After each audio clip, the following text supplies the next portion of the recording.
Oh, hello, Michael Superbacker. How are you doing? Long time no see. Audio's coming through.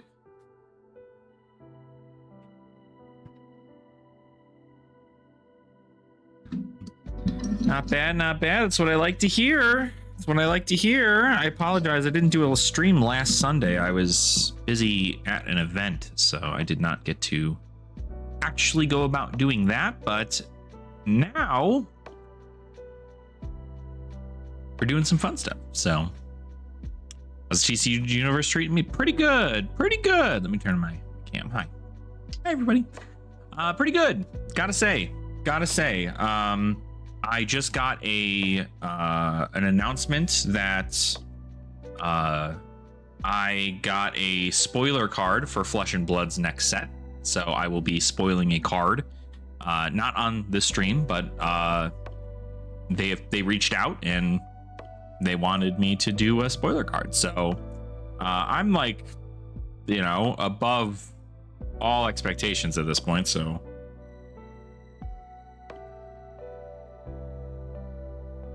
but I'm just happy that, I get to play the game I love. I get to enjoy the community. I get to play around in the formats that I get to enjoy. And yeah, it's just a vibe. So I definitely I'm just excited, right? I think that's really what it is. And today, at least, what we're doing is we're taking a quick peek at something that I had not done anything for quite some time, which is attempt to play a hero that I have not actually sat down and attempted to learn. And so I wanted to go over that today, kind of do a little bit there. Also, don't mind me one moment here.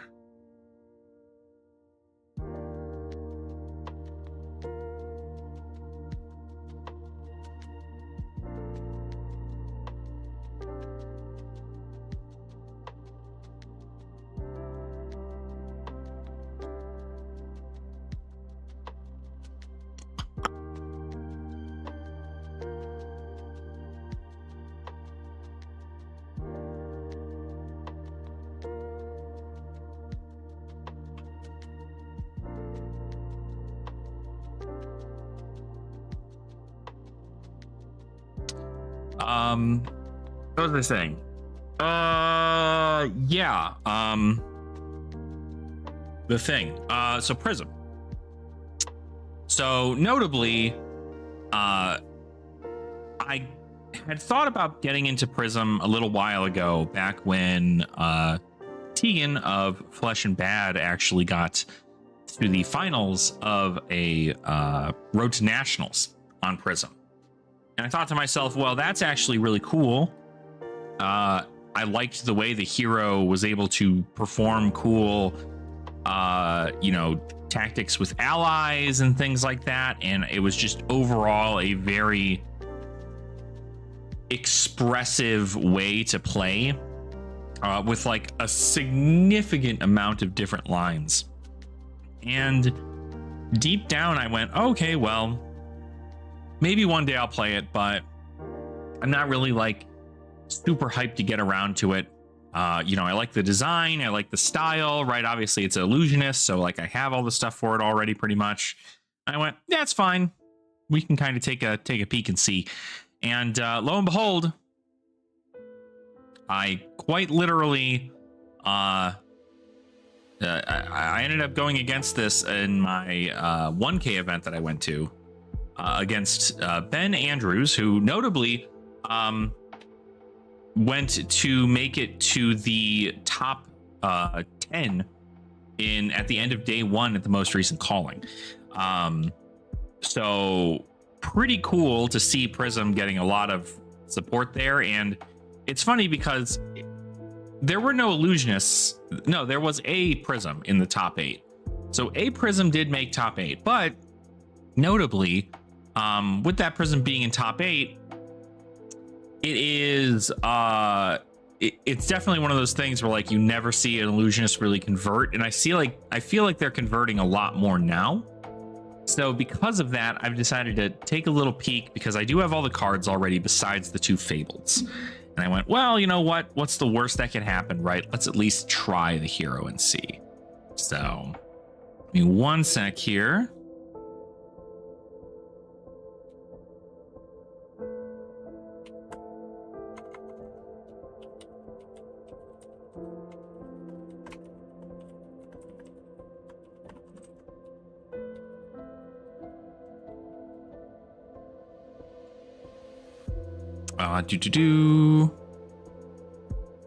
Let me see.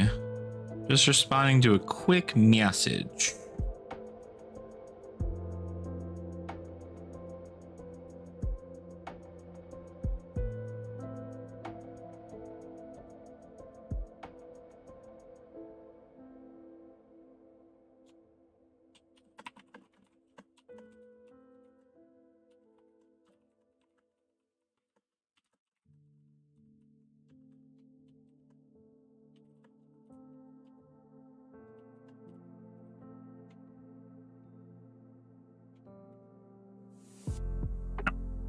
So yeah, so Prism. I think at the end of the day, with her playstyles and her lines, she's very, very unique. Being able to set up those big aura plans utilizing Spectra, and then also on top of it, just sending huge amounts of numbers into a field that does not have a lot of poppers. You know, you take a look at heroes like Verdance, not a lot of poppers really. You have a look at Slippy, nearly no poppers. Syndra, definitely no poppers. Gravy has like a couple poppers, but nothing insane. I think it's literally just Conquer of the High Seas, if I'm correct. No, Sea Legs too. Conquer of the High Seas and Sea Legs, 6 poppers out of the entire deck. Outside of that, the only thing that really is like a just awful matchup for this is Brutes, according to the Prism players I had spoken with, and also Benjamin Andrews. And so with that being the case, I was like, all right, cool. Well, if Brutes are not happening a lot locally, it's probably not bad to just try and start playing this hero. So I wanted to give this a shot and try out some stuff and kind of get a better idea, but I definitely have to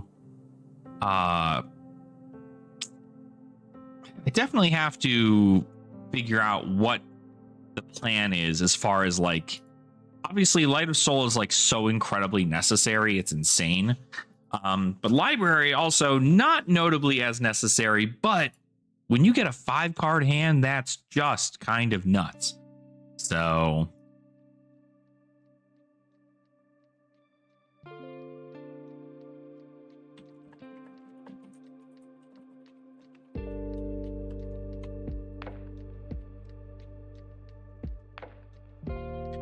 yeah, I think the deck actually runs pretty well. Notably, my list, I need to get another Soul Shield. Noted, I think that's the other thing I needed to get, was another Soul Shield. But I think, I mean, there's the Aura plan. I think that's the thing that I like about the list too. I like any list that allows me to pivot to a different plan based on my matchup. Most will have that option for you, but in this situation, it did not, or it just has the 2, right? And just the 2 is fine. So I am at that point, I'm like, all right, cool. Like, if that's fine, if that's the case, sure, right? We can go about doing that, and we can pivot to the other plan. It's when there's like 5 plans that I'm like, oh, I don't know about all that. Like, some heroes differ from certain things. But I wanted to take a look at this list here. I'm sure it's going to be different than the list that we'll probably see on the Flesh and Blood page here for this. Oh, are these already up? Get out of here. that was quick. Let's take a look at that then instead. Prism. Where's Prism? Where's Prism? Prism. I know. Oh, these are the battle hardens. These are the things. They're there. Elaine on Prism. All right, so Elaine, let's talk about let's talk about your list, Elaine. What is different in this list than any of the others, and how can we make it different for us? So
so let's see. Library Solana. Okay, that makes sense. The 3 Herald of Protection red, 3 Triumph, 3 War Tune Herald. Okay, that is probably correct in all facets, except no Ravages. That's right, no Ravages. Which notably, I think might actually be a correct call, and no Second either. No Second, no Herald of Ravages. Very interesting. And notably not a terrible pick, honestly. Then we have 3 Wrath Yellow, 3 Sentinel, Figment, Judgment, Protection, Ravages, Rebirth, Triumph, War. 3 Genesis, 3 Erudition, 3 Protection, 3 Ravages, Yellow. Now that's actually smart. I genuinely thought, so this is the list that I started bringing to locals, and it's a list that I've enjoyed for playing with it, besides, again, opting out to not have the Great Library or the Light of Soul. But more notably, it is certainly something in which I would like to. This was something, Herald of Ravages red, that I did not initially want to keep, just strictly because it felt incorrect. Yellows are so much more important than reds in this deck, and while this presents 7 damage to threaten that plus the on hit of the arcane damage, if you get 4 reds in your hand, it just sucks. So cutting 5 reds from the deck for these instead, 3 Rebirth also notably. So that would have been it, right? They would have 3/6. These would have just changed to yellows. Protection, Ravages, Rebirth, Triumph, Soul, Merciful. Riches of Tropeldani is not something I expected to see. I'd be curious as to why Riches exists in the deck to make a gold. Because there's no reason to do that unless you're like searching, right? I guess, right, you can like pitch to make a gold, and then you can pitch a yellow card into the gold to then draw a card and then have the pitch in. That's actually not a terrible idea, I guess, but I do not want to pay. I don't want to buy Riches. That's crazy. So that's where the other card comes from then. Is these 2 are gone from the list. It's replaced with a Tropeldani, and what I'd imagine to be. No, that's right. Oh, another copy of Angelic Wrath. So that's the real change here. And then the rebirths, right? So 3 Rebirth, 3 Ravages. This deck is not on any of those. They're also not on Judgments. Are these on Judgments? Herald of... No. So they're on Rebirth over Judgment, which I think is correct, honestly. I think there's just a world in which this is really good, because if they banish something and then do something else, it might be different, but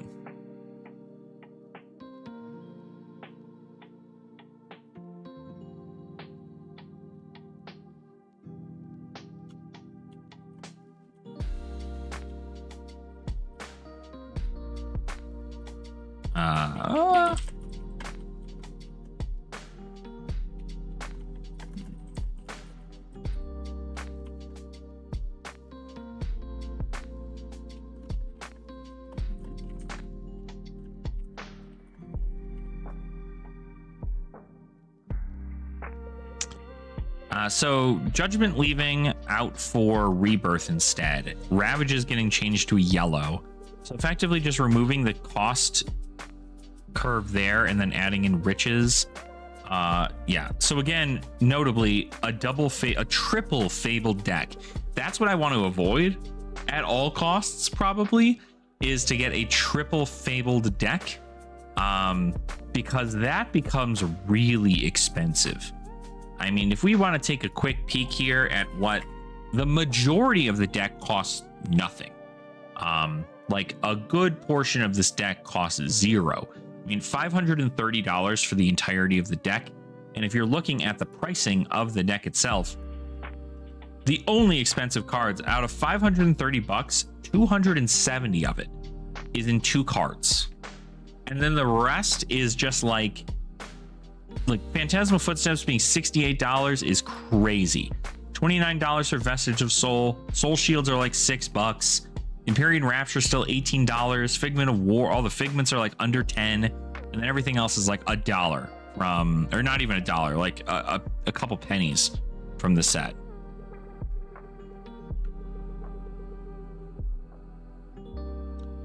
It's just an easy deck to build, you know, and frankly super cheap. But if you add in another one, this comes up to $700 some because I'm pretty sure Riches of Tropal Donnie is hella expensive still.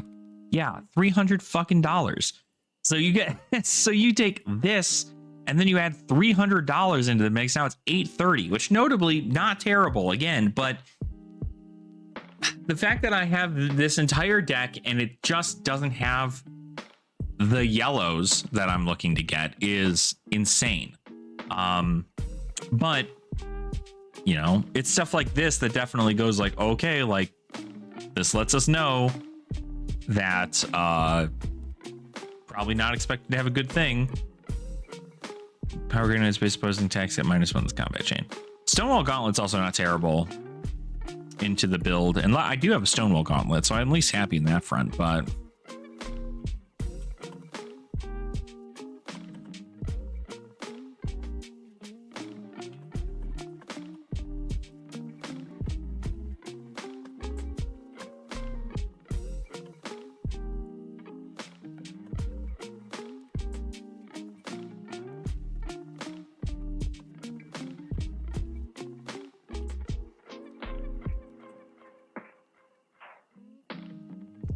so I think it's fine. I do think that removing, like, if we really want to think about it, right, at the end of the day, we could just replace this and Light of Soul and Great Library with 3 more yellows, right? So we could keep the Herald of Judgments or whatever, and we'll probably keep the same curve, essentially. So not terrible, although not great either.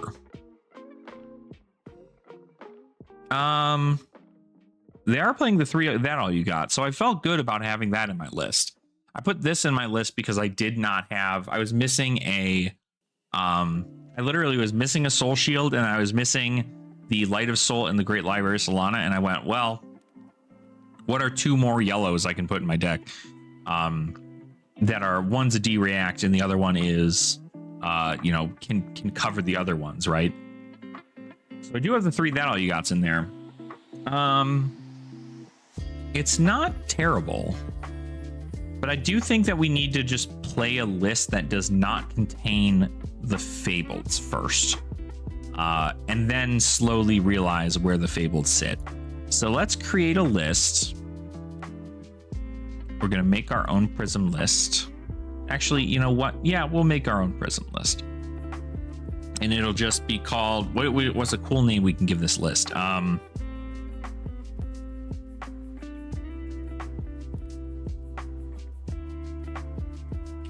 SecMD's nuts. Sure, that'll be fine. Let's see, what do we want to put on here? So obviously we need Light Illusionist cards. We need Empyrean Rapture, we need Lag, we need the 3 copies of Protection, 3 copies of Triumph, 3 copies of War Tune, 3 copies of Yellow Wrath, 3 copies of Arclight Sentinel. Also, no Celestial Reprimand, right? Pretty sure I saw no Celestial Reprimand. No, so that makes sense, because effectively, who the hell is gonna just like, you just kind of like die to poppers anyway. Figment. Next one. Figment. Genesis. Erudition. We can put the Judgments in there temporarily because for the like heralds. Ravages, or the Fables, I should say. Rebirth, Tenacity. Are they on Tenacity? They're not on Tenacity. So Tenacity might just get cut because it comes in for 5 instead of 6. This does come in for 6, right? Yeah. Triumph. Got the 3 Merciful Retributions. I think this actually might be kind of funny. I might actually, something that it was a tech for Ben was putting in a Parable Humility against decks with poppers, because this just effectively says, okay, cool, like it stifles a big turn if you're able to get it out, and then also notably it stops like poppers from being as insane. War Tunes, we got the Wraths, we have the Protections in blue, and then we have the Triumphs in blue, the War Tunes in blue, and we need Passing Mirage, 3 of them. We need the Fierce Reality.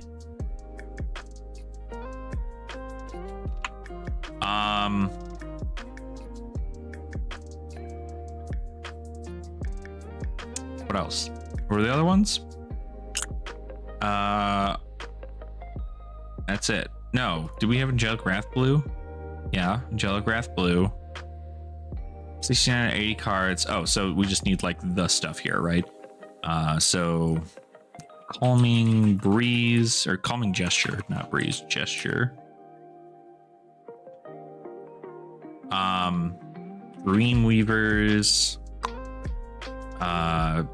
Phantasmal Footsteps, Halo of Illumination. Yo, what's up, Joshua? How are you, dude? Welcome on in. We're playing with some fire here today for sure. Vestige of Soul, and then Stonewall, Gauntlets. Then what else? I'm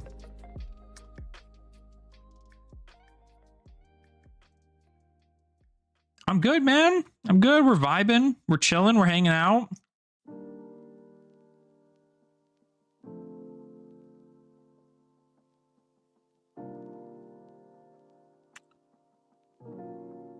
Illusionist your class. There you go. There you go. I know a lot of people initially joined the channel because they were like, ooh, Illusionist, like his name's Ashen Wings. He's got to be Illusionist. So, but then I never played Illusionist. So I'm going back to my roots here. Saren, don't say anything. It's gonna be fine. You just got like such a sick card for Verdance. You're gonna be okay. It'll be fine.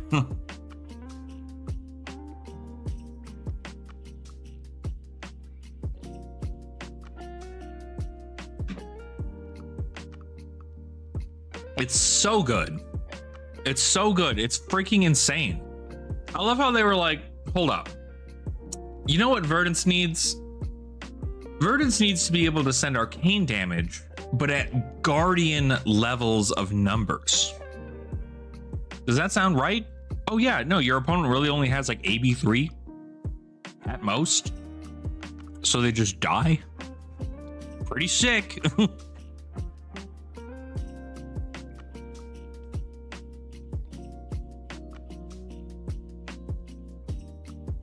Yeah, can get yoinked by Plume. You can use its ability to prevent arcane damage or just like get 2 earth cards into your grave, right? If you're just literally like, oh man, I really wish I had earth cards in my grave so this Rootbound Carapace would decompose. Wow. Like, boom, it's crazy. It gives me Game into Kano. You are coping. You are coping for sure. For sure. For sure, for sure. What else did I miss? Did I miss something else in this list? Soul Shield. Soul Shield and the thing. Don't look at this list. That's wrong. don't do that.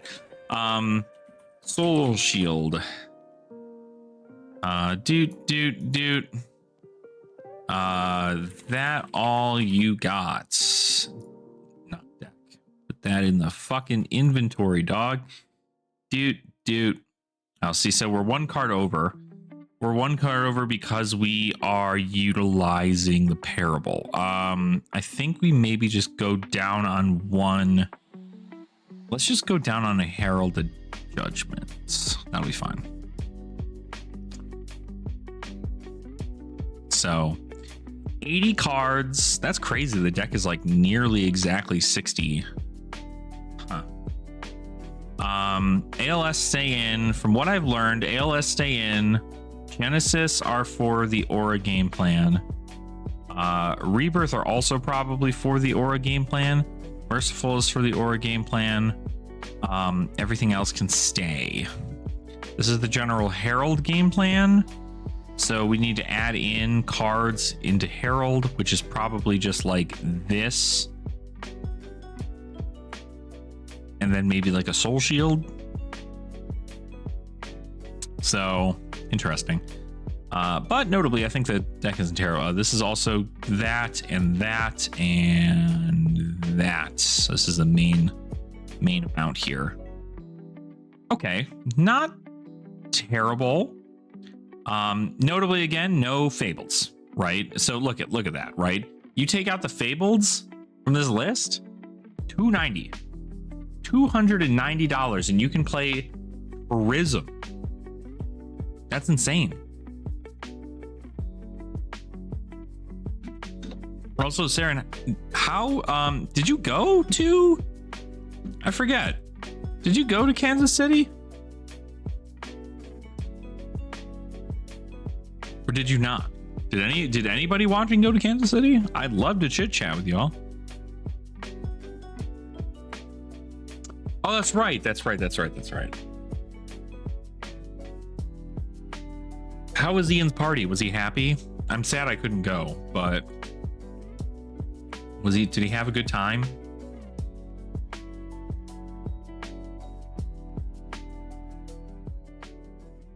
I'm very dry. I bet. We love Ian. Has other text people forget about? Just more so in like the fact that when it blows up a thing, it deals 1 arcane damage if it's a non-token like card put into your soul. Or is it the Spectre part? You made many friends? That's crazy. What are you talking about? Socialite Saren going out and making friends? That's insane. What a tale to be told. All right, I think we're good to mess around with these things. I think that'll be fine. Open my freaking Discord is now just telling me that I'm doing live things for Fab. All right, let's just kick it into high gear, huh? Let's see if we know anything about what we're talking about here. we're going to play this into the classic constructed format. Because quick poll to everybody. Oh my God. I'm gassy. Quick poll to everybody who is watching right now. Why are we going into the classic constructed queue instead of the competitive CC queue? Why would that be? Why would there be a reason why I'm choosing the classic constructed queue over the competitive CC queue?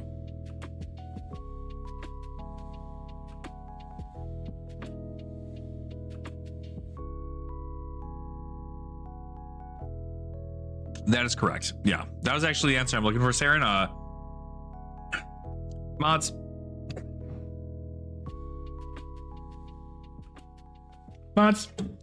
get Saren the hell out of here.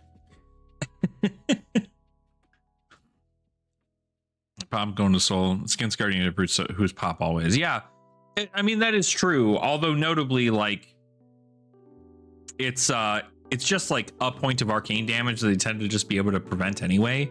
But I do like playing it into popper matchups for sure. That's correct, because I never played Prism. Joshua, you're the winner. Because I've never played Prism at a, like, or not that I've never played Prism. It's that I am very, very new to playing Prism. And so because of that, I don't want to be that person who goes, oh, undo, gotta undo. So yes, yeah, it does put Heralds in the Souls that get popped. So, I mean, if I'm going into a Brute or a Guardian, I'm probably playing Merciful Retribution for sure. But I'm also playing the Aura plan into Guardians. So that's why I run it in the Aura plan. I don't run it in the Herald plan, because the Herald plan is just beat the hell out of your opponent and put your D-reacts in your deck. At least that's my understanding of this hero, is that. So I could be wrong. Obviously, I'm new to this, all right? If for any reason that were to be the case, Prism, I think you go second in these? You go second in them. Theo, are you shitting my dick? That's so funny.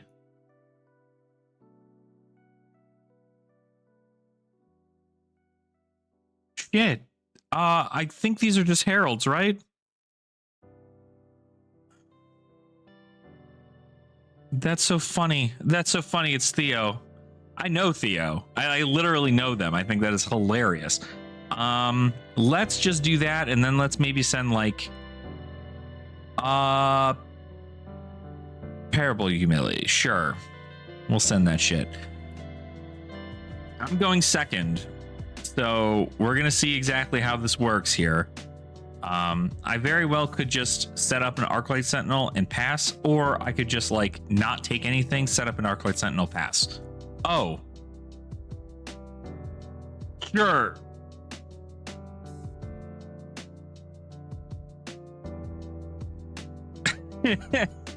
Sure. That's crazy.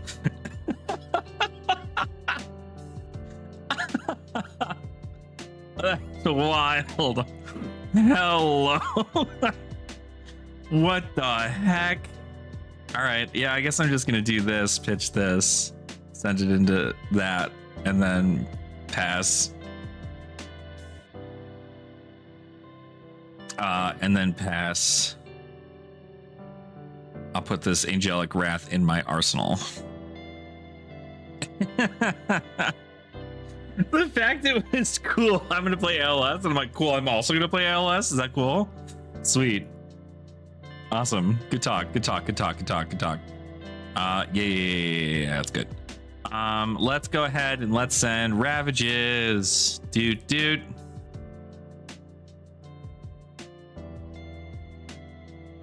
Defense step. Yeah, they're not going to care. I think we just pump here because we want damage instead. That all you got? I didn't expect you to play that all you got in this match. And a Soul Shield. Well, now I have to play this.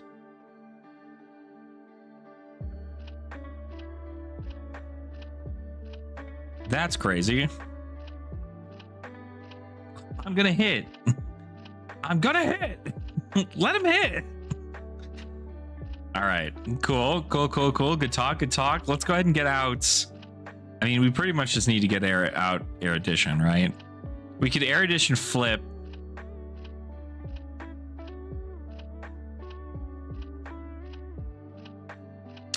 I think I...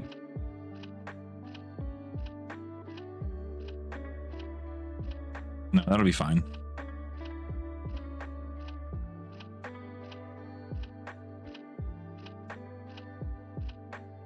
We can just flip here. Yeah, I think I'm just going to do that, actually. I'll flip. I'll ponder. Yeah, because I don't have the resources to send. Well, actually, I guess I could send... Sorry. No, I do want to do that. The hell am I talking about? Because I can swing with it. I just don't need to... I don't need to pay for a thing. That's the thing that always got me the most, is that it's asking... I always thought like that was an additional step, is you had to also pay for it, and you just don't. You don't need to do that shit. So I do want to close the combat chain.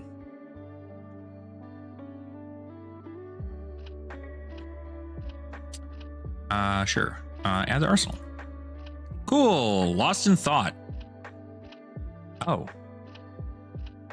You put an attack action card at the top of my deck? Is that what that is, right? Put that card at the bottom of the deck, and they create a ponder token. Okay. So with that, I mean, this is a fucked hand for you right now, if I'm going to be entirely honest.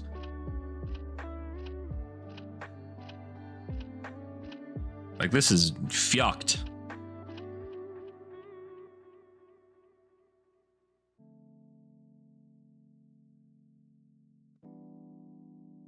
That is crazy.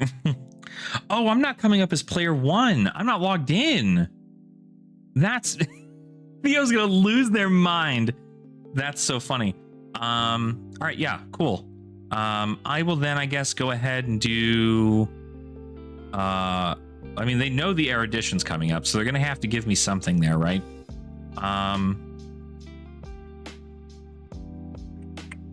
Yeah. Send this. Pitch. Soul Shield.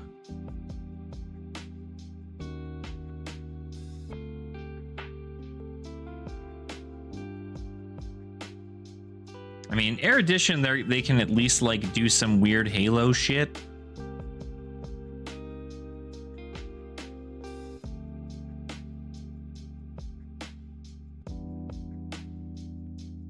Okay. That's pretty good. So we got the Soul Shield there instead of the other place. I think we could probably just send... Well, we probably still want to swing here. Yeah, you know what? I'm going to give them 4. See whether or not they want to keep that. We're going to send Air Edition first. I mean, like, baiting out something else is just, like, feels better, I think, to me. I will close the combat chain, and I don't care that my Ponder's not going to do anything here. So, we're still in the win for this entirely. This here, I'm going to put this in Arsenal and draw. They're going to send a Herald of Protection. We're going to go ahead and block. They're targeting this, which means that we can do this instead. This is the Herald play, right? This is the dumb, stupid thing where we do... I mean, do we care? We have an Air Edition. Yeah, no, we do this. We do this. We pitch... Triumph.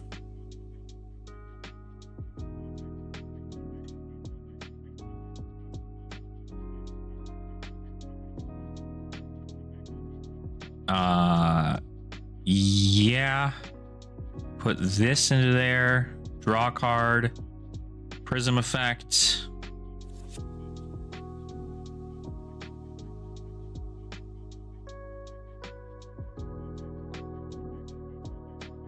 Get Herald of Ravages and ping myself.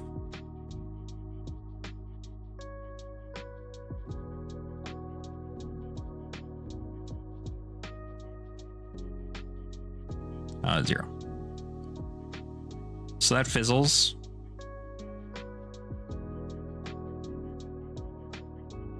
This is nuts. I just let me tell you, like, this is my thought process. Like, I at least know that the Herald move here. Okay, cool. So they got no soul, nothing there. And my turn can very comfortably be send Erudition. Know that we've got it, unless of course we can pump that thing. Yep, there's the calming gesture. So we got their arm piece. We also got this.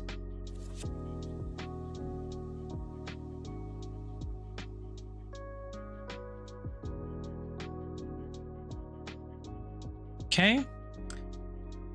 Yeah, I don't think there's anything else we can do. They're going to end up blocking that whole thing out. Oh, and also with that, all you got. Okay. I wouldn't have used that if I didn't do the thing. Well, yeah, I guess they had to have blocked without card, right? So, I'll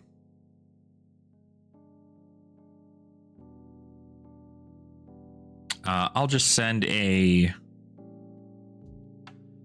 I think I'm just going to send a Herald of Protection here. Get these blues out of my deck.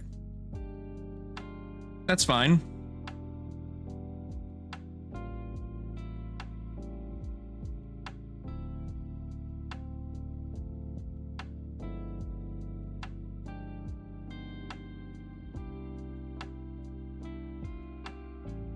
Cool. Go to Soul. I'll get a Figment of Protection. Sure. I will also notably flip Ravages. Sure.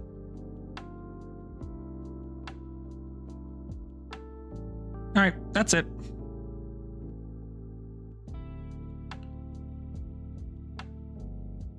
Okay, targeting this. I mean, sure, we'll just take 6. Do the thing.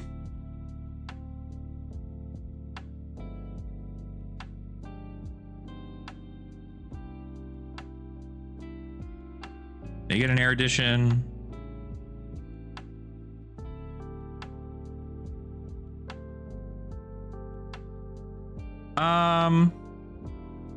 Yeah, that's fine. So let's just do this.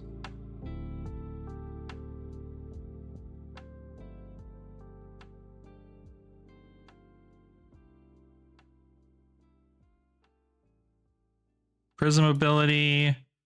We'll get out a Figment of War. I will then use my thing here, get my Figment of Protection flipped.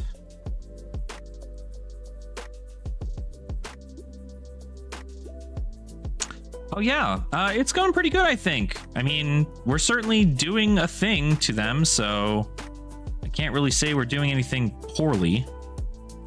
Yeah,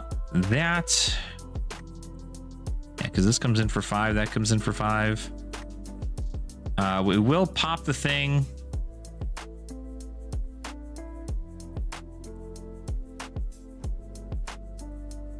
Send 5. Or send 6. That's right, because of the Courage token. So technically lethal, so they do have to give us a card, which is pretty cool. We also notably have not taken any damage this turn, so kind of crazy that we're there. And we have 8 ward on board. Okay. There's the Arclight Sentinel. This for sure.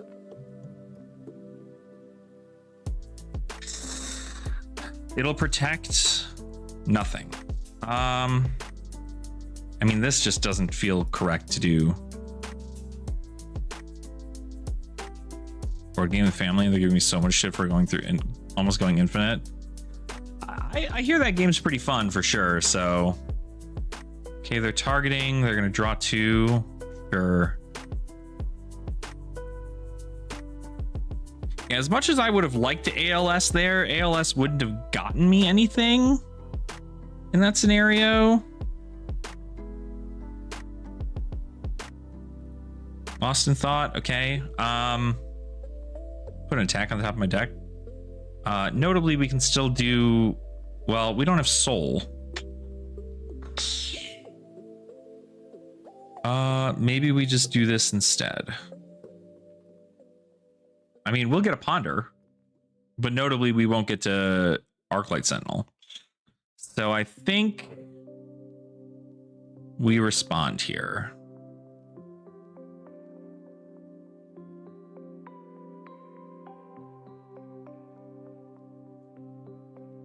Cool. And then our turn can very simply be S.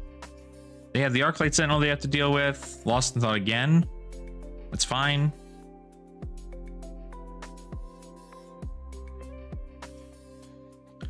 %, because you have someone at least to be willing to play for like 5 times. Yeah.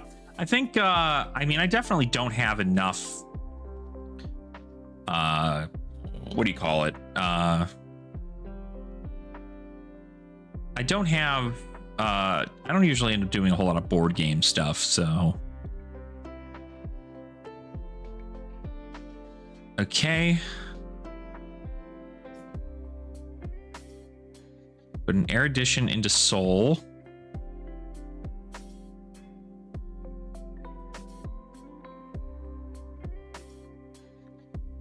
Yeah, crazy. We're not going to have any way to do Figment of War.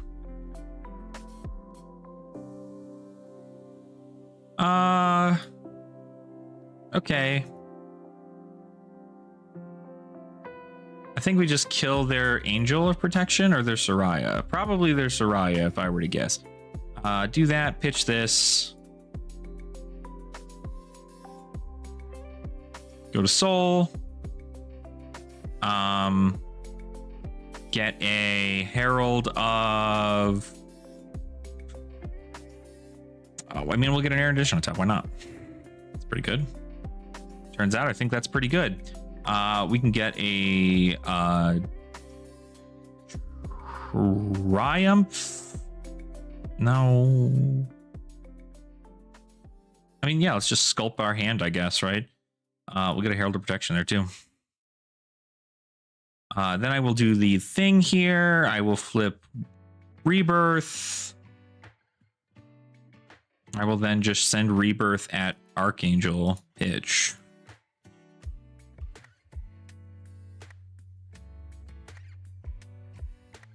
Cool. I think that's fine, right? We're still trying to clear allies. That's our whole thing. I still have 4 freaking Spectral Shields on board, so... Erudition. Okay, at that, so you're gonna draw 2 cards, sure. Cool, that's fine. I think I probably have game on this one here if I'm gonna be able to send something. I think I just say no blocks to any of this moving forward here. I'm the strongest X behind Gravy perchance. I mean, yeah, definitely a really powerful card. Like 0. I just ping that. Yeah, very, very powerful card, I gotta say. So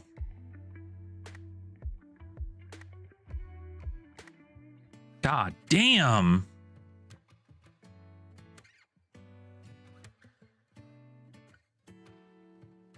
No.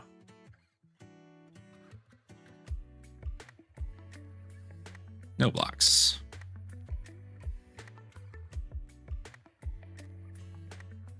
Holy shit. This turn's crazy. Yeah, just do it. Hit me with it all. Murdered Florian Subvertant's gonna get a turn. Why? Probably because everybody had such a fucking huge complaint about Rune Blades for like an entire 3 sets.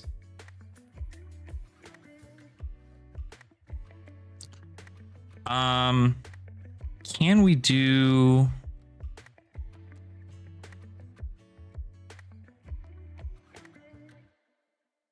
Yeah, I want to do this into second, pitching this.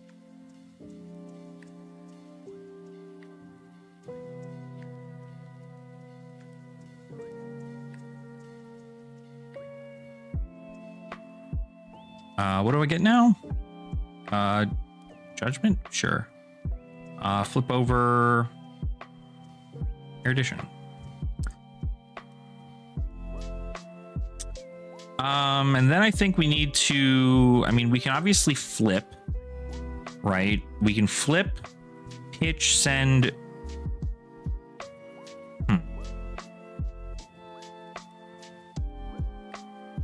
Damn. No, I think we need to try and geek it out here to them. Although notably, it's not going to matter a whole lot. I think it's better that we send 4 and then try to do a thing. No. Pitch, send 7. I'd rather send 2 heralds, and especially a herald that's at 7. See if they just block 3 here. Okay, they're gonna block a little bit more. I'm gonna send this to 9. Okay. Cool. Prism ability. I'll do that. I'm not gonna flip anything over. Strictly because I don't want them to get any more figments. So where's my erudition?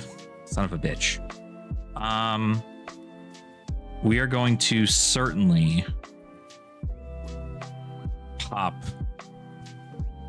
one of these guys here, right? Well, I mean, we can give 3 above it. Unless, of course, that is something else. But I think we probably do this here. I think we pitch this to this. Make another spectral shield token.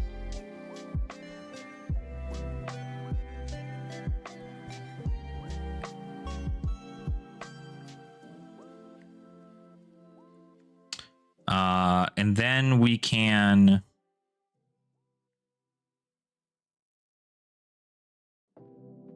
block 3.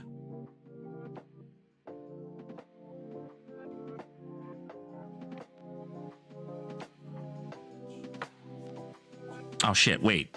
No, hold on. I'm dumb.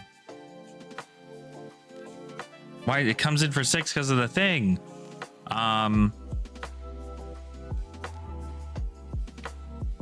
I'll give him Rapture. I don't give a shit. I don't give a heck.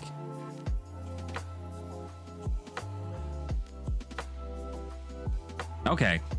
Damn it. So that means I have to give another card. I will give this.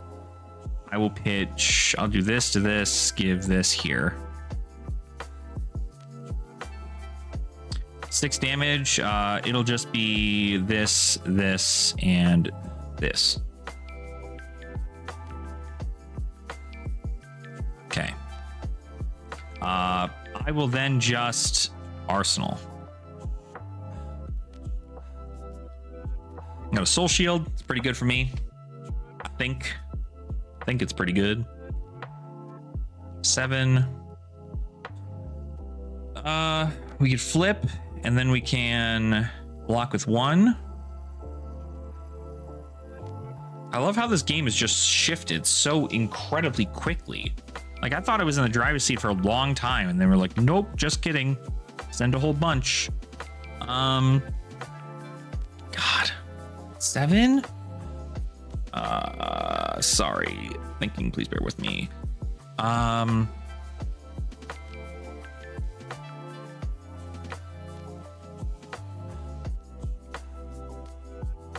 can just let it hit, right? Like, what are they gonna do?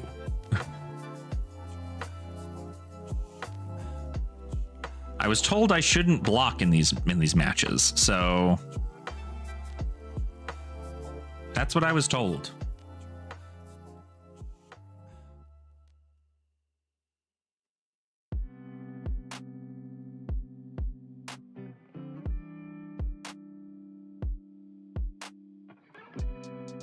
So unless they have another Prism, Figment of Erudition at this point, not gonna matter.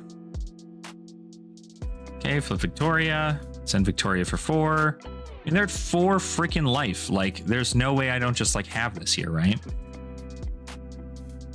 Like they're gonna deal 9 to me. Cool. My turn is a very casual Prism pitch.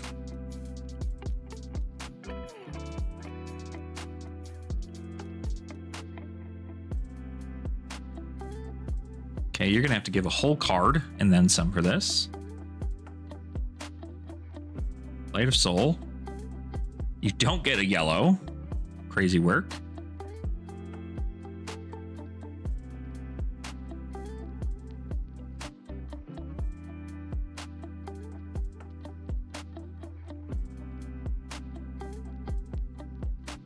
Give me 2 cards.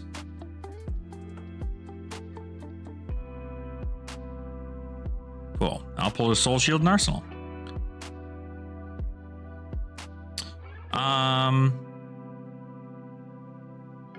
Yeah, we don't want a Prism here.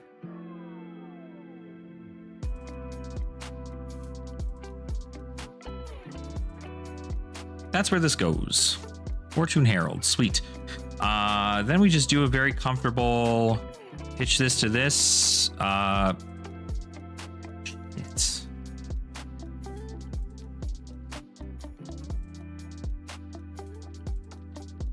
God, this is such a good hand to not block. Like, what are they going to do? Get another Figment? What do they have left? They're out of protection, this, everything. They have no more Ravages. I could just let this hit, and I could just Erudition.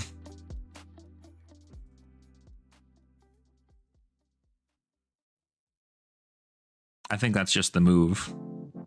I have to throw hands. This is Throw Hands, the video game. This is what we're doing. Because they're not going to have resources for anything. That's their Figment right there. So I also don't think they're going to have ability. They can flip here, but they can't use a resource for anything. Okay. It's fine.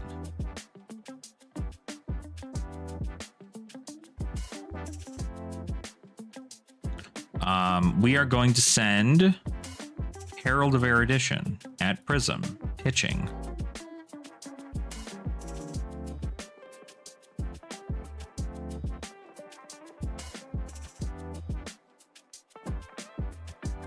We probably just need to give the boots. I guess threatening any more damage than that, right? They're gonna have to pitch.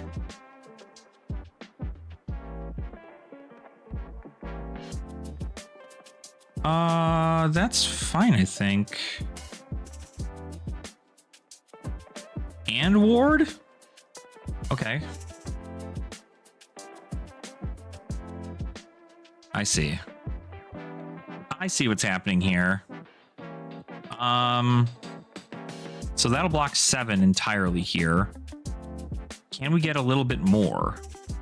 Herald does not hit Soul this turn, so we can't get a free flip. But if we pay into this, we have 1 float. We can't send. We just need to send this. I don't know what I'm talking about. Yeah, just give me a card. I get to kill the angel anyway, so that's fine.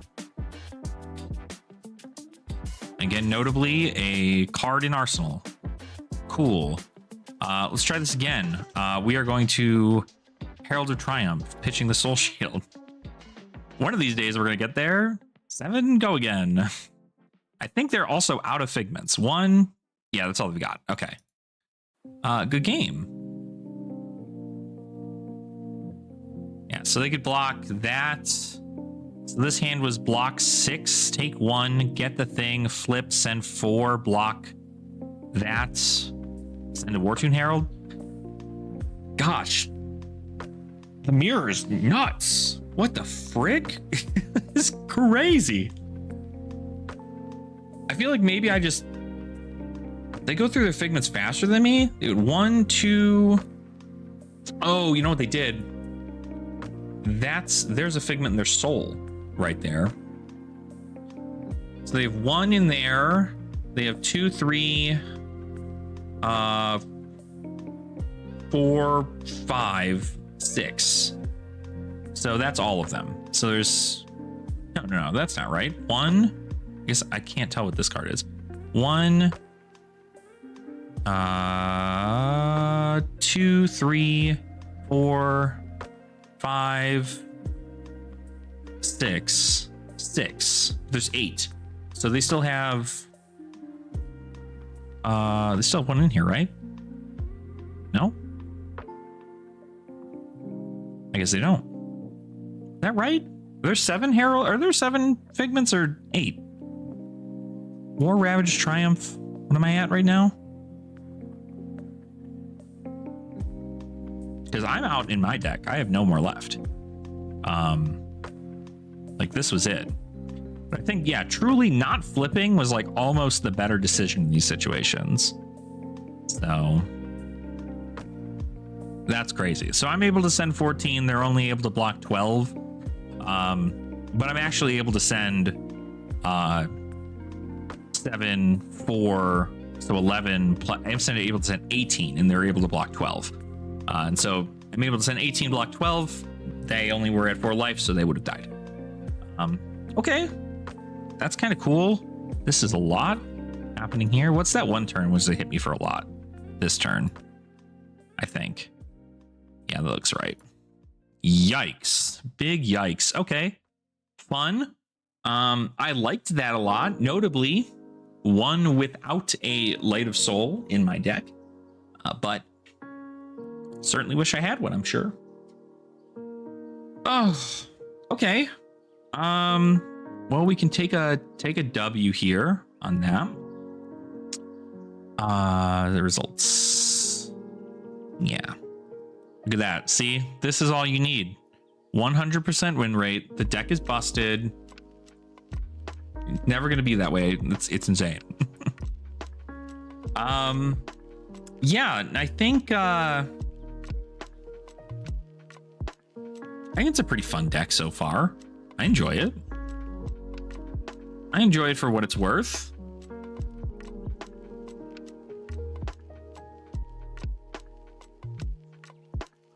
But it definitely does kind of like seem like a very, very odd mirror in which like the both of us just kind of go, all right, cool. You hit me, I hit you, you hit me. And it's funny, this was explained to me in this exact same way when I was playing the Prism Mirror into Benjamin Andrews, who was able to make it into day 2 for the calling at Kansas City. I just went, okay, I don't know what the mirror's like. And like, I didn't bring in soul shields. I didn't bring in like any of these things because I was like, I don't really know. Like, I think I just need to kind of go. But I definitely should have brought in soul shields. And also notably, I was, what's the word I'm looking for? I wasn't sure on the who should block when, where, and how kind of deal. And their response to me was, in that situation, the first person to block loses in our game. Truly. Like, it comes down to the wire of kind of, okay, cool. I'm going to hit you unless you have like the perfect responses to block. Like you're able to block 7 comfortably or 6 comfortably and still crack back. There's a world in which that's fine, but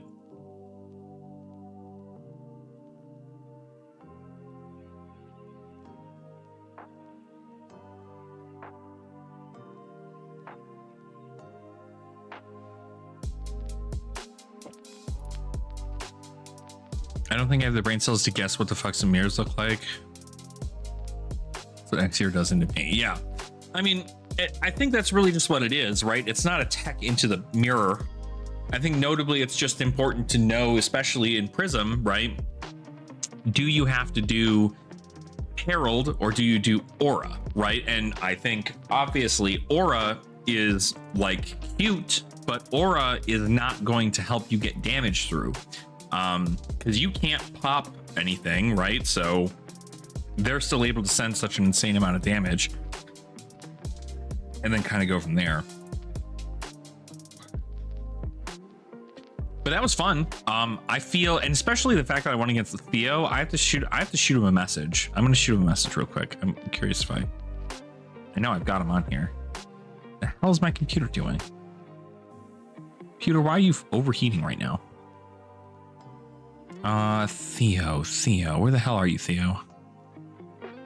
Theo, where are you?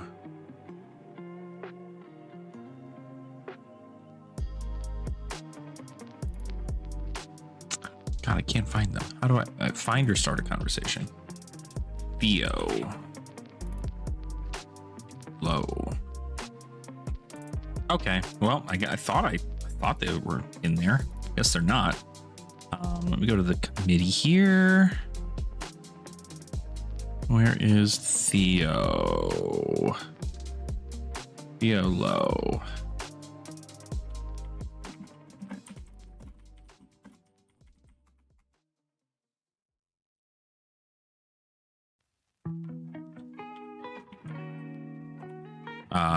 I realized that Alishar logged me out so you couldn't see who I was. Theo's an awesome player and member of the Clash Committee, notably. So pretty fun to see them on Talishar, to have run into them out of all people on Talishar. But maybe they're watching. Maybe he's watching right now. And I'm not paying attention. When's the next ban and restricted announcement? I believe it's actually supposed to be after the skirmish season here. So it should be within the next couple of weeks. I think it's September 7th. I think it's the 7th. Let me actually check. I can check on this. Because like the ban list is due to happen after that, but before spoiler season starts for Super Slam, which is going to be on the 7th. So I think that sounds right to me. Sounds right to me. Collectors Week, scheduled ban restricted announcement. Monday, September 1st, actually. So in 2 weeks. In 2 weeks, there will be the BNR, which is kind of cool. As far as the things that are changing, right? I think obviously this is a weird place that we are with TCGs, and I think that this can obviously become a very, very like long-winded conversation. So if we do end up getting into debates, please keep it civil. But there's a lot of talk, obviously, from people locally, from my end, and as well as like, you know, just the general talk is that Gravy's going to get something banned because Gravy's numbers have been so insanely good so far. They've been like crazy good out the gate, and it doesn't seem like anybody really like has stopped that from happening. I know outside of today, let's see, they won a calling, so they're getting 25 points in a calling. So they're at 135. They are at it looks like, I think this is supposed to be at 160 then. So they're at 160 living legend points with the 0.5 modifier, right? So since that hero has come out, they've gotten 160 points on the LL board with half of their points in total, which means that currently, if that were to be the case, the hero came out when? What was it? August? No. May? When did High Seas came out in May, right? So May, 3 months ago, that hero would have technically, if they didn't change anything in the LL system, it would be at 360 points. Right? 160? No, sorry, 320 points. Be at 320 points at that moment. Notably, I don't think that's nearly as much as Syndra had when she initially released, or Aurora either. But I think that's also because there has not been a PQ season or an RTN season since that has occurred. And that's where a lot of these heroes gain a lot of their points, is during those seasons. I know there are PQ pluses happening around the world in places, but there's not a ProQuest that's happening yet, not until ProQuest Shizuoka, which is coming up soon. I think it's in like October, I want to say. ProQuest Shizuoka? ProQuest. World Tour Shizuoka. Okay, that's not going to tell me anything. All right. Anywho, yes, I believe that is due to happen here pretty soon. Skirmish season, Battle Hardens, Calling Shizuoka. Well, this is Calling Shizuoka, so there's ProQuest Yokohama, not Shizuoka. I'm stupid. Yeah, ProQuest Yokohama is in October. So they have from October, like literally the entire month of October, and then the first week of November is ProQuest season. So a lot of cards, like this hero's points are not like as allocated because they've only won these big giant events, and that's really it. Sorry, I'm just reading your message here, Topple. Grave needs a minor slap. I can't justify something like Golden Tipple, but what would be good to touch, or they unban some cards that can be strong into them? I mean, banning a card like Chum is probably pretty good. But notably, Chum can be replaced with probably any other ally, and it would experience the same thing. Although Chum notably being kind of the big bad of all things. Do I think that there will be a hit? I'm not sure. The reason being is because with the point system being halved, this still justifies Gravy being a good hero to play, and being a hero that people will want to play. Because let's be honest, if a new hero comes out and that new hero wins a bunch of events, is it then on LSS to then say they're winning, we need to stop them from winning, right? The only thing that would force a heavy ban on the side of Gravy is quite literally if the same populace of people reported back to LSS somehow and said, hey, you remember how we all said we didn't like CYB? Or like a majority of players said they didn't like CYB? We now don't like what Gravy is doing. Not because it's overpowered, but because it's just so incredibly like consistent, we can't do anything about it. And it's up to players to obviously make a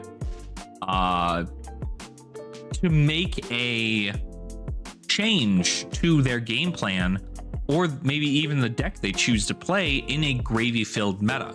I mean, I think we all know deep down that Dawnblade Dorinthia, while not a very good hero into most other heroes, is really good into heroes that don't like to block, are aggro heroes, and also Gravy Bones. Not saying that everybody should move over to Dawnblade Dory, but like, if it truly is something that is plaguing your local scene, and it's something you want a hard counter when you get to, you know, the calling, it might not be a bad idea to do, but again, you have to get through Gem Roulette, which is kind of meh, right?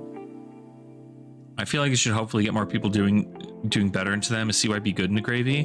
CYB is not good into Gravy. CYB also notably is banned. So like that's not an issue that we're experiencing right now. Like the issue we're seeing is that and more specifically, I think the reason that I like the concept of what they did with Gravy. I think Gravy Bones is such an insanely cool hero. And I do really think that there is a lot of power to be had with that hero. But I think the thing I find most important is when we are looking at the core design of Gravy Bones, we are seeing a hero that is able to make a near infinite amount of tokens that allow you to do the thing that they banned a whole bunch of cards for, which is draw a card. And notably draw a card in a deck full of resources that are filled to the brim with, you know, blues, right? You've got yellows and you've got blues. Both of those things pay for a gold. So it was kind of, I haven't played Gravy yet, but to my understanding, a lot of the game is you have like 20 cards in your deck that are actually good, and the rest of them get you gold. So that way you can just pitch a whole bunch of cards to find your good card and then play your good card.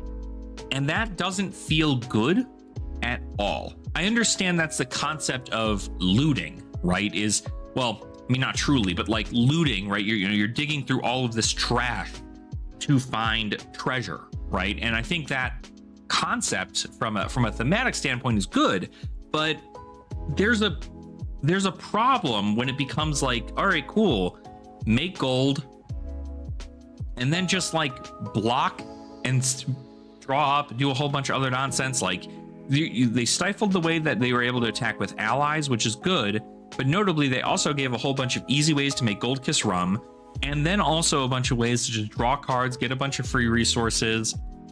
Conqueror of the High Seas is an insane card. It's really, really powerful. But notably, I mean, there are ways you can win. It also comes down to who's piloting the Gravy Bones. I fatigued Gravy Bones on Slippy at our 1K event. I fatigued them. I fatigued the Gravy Bones, and I still could have lost, right? That entire match, I was in control for like 3, 4, 5 turns, and I still could have lost just because it was like, okay, cool. Did they find their good card after cracking 5 gold on their turn? No. Awesome. Now they're all out of gold, and I get to take a W, right? That is the only reason in which there was value there.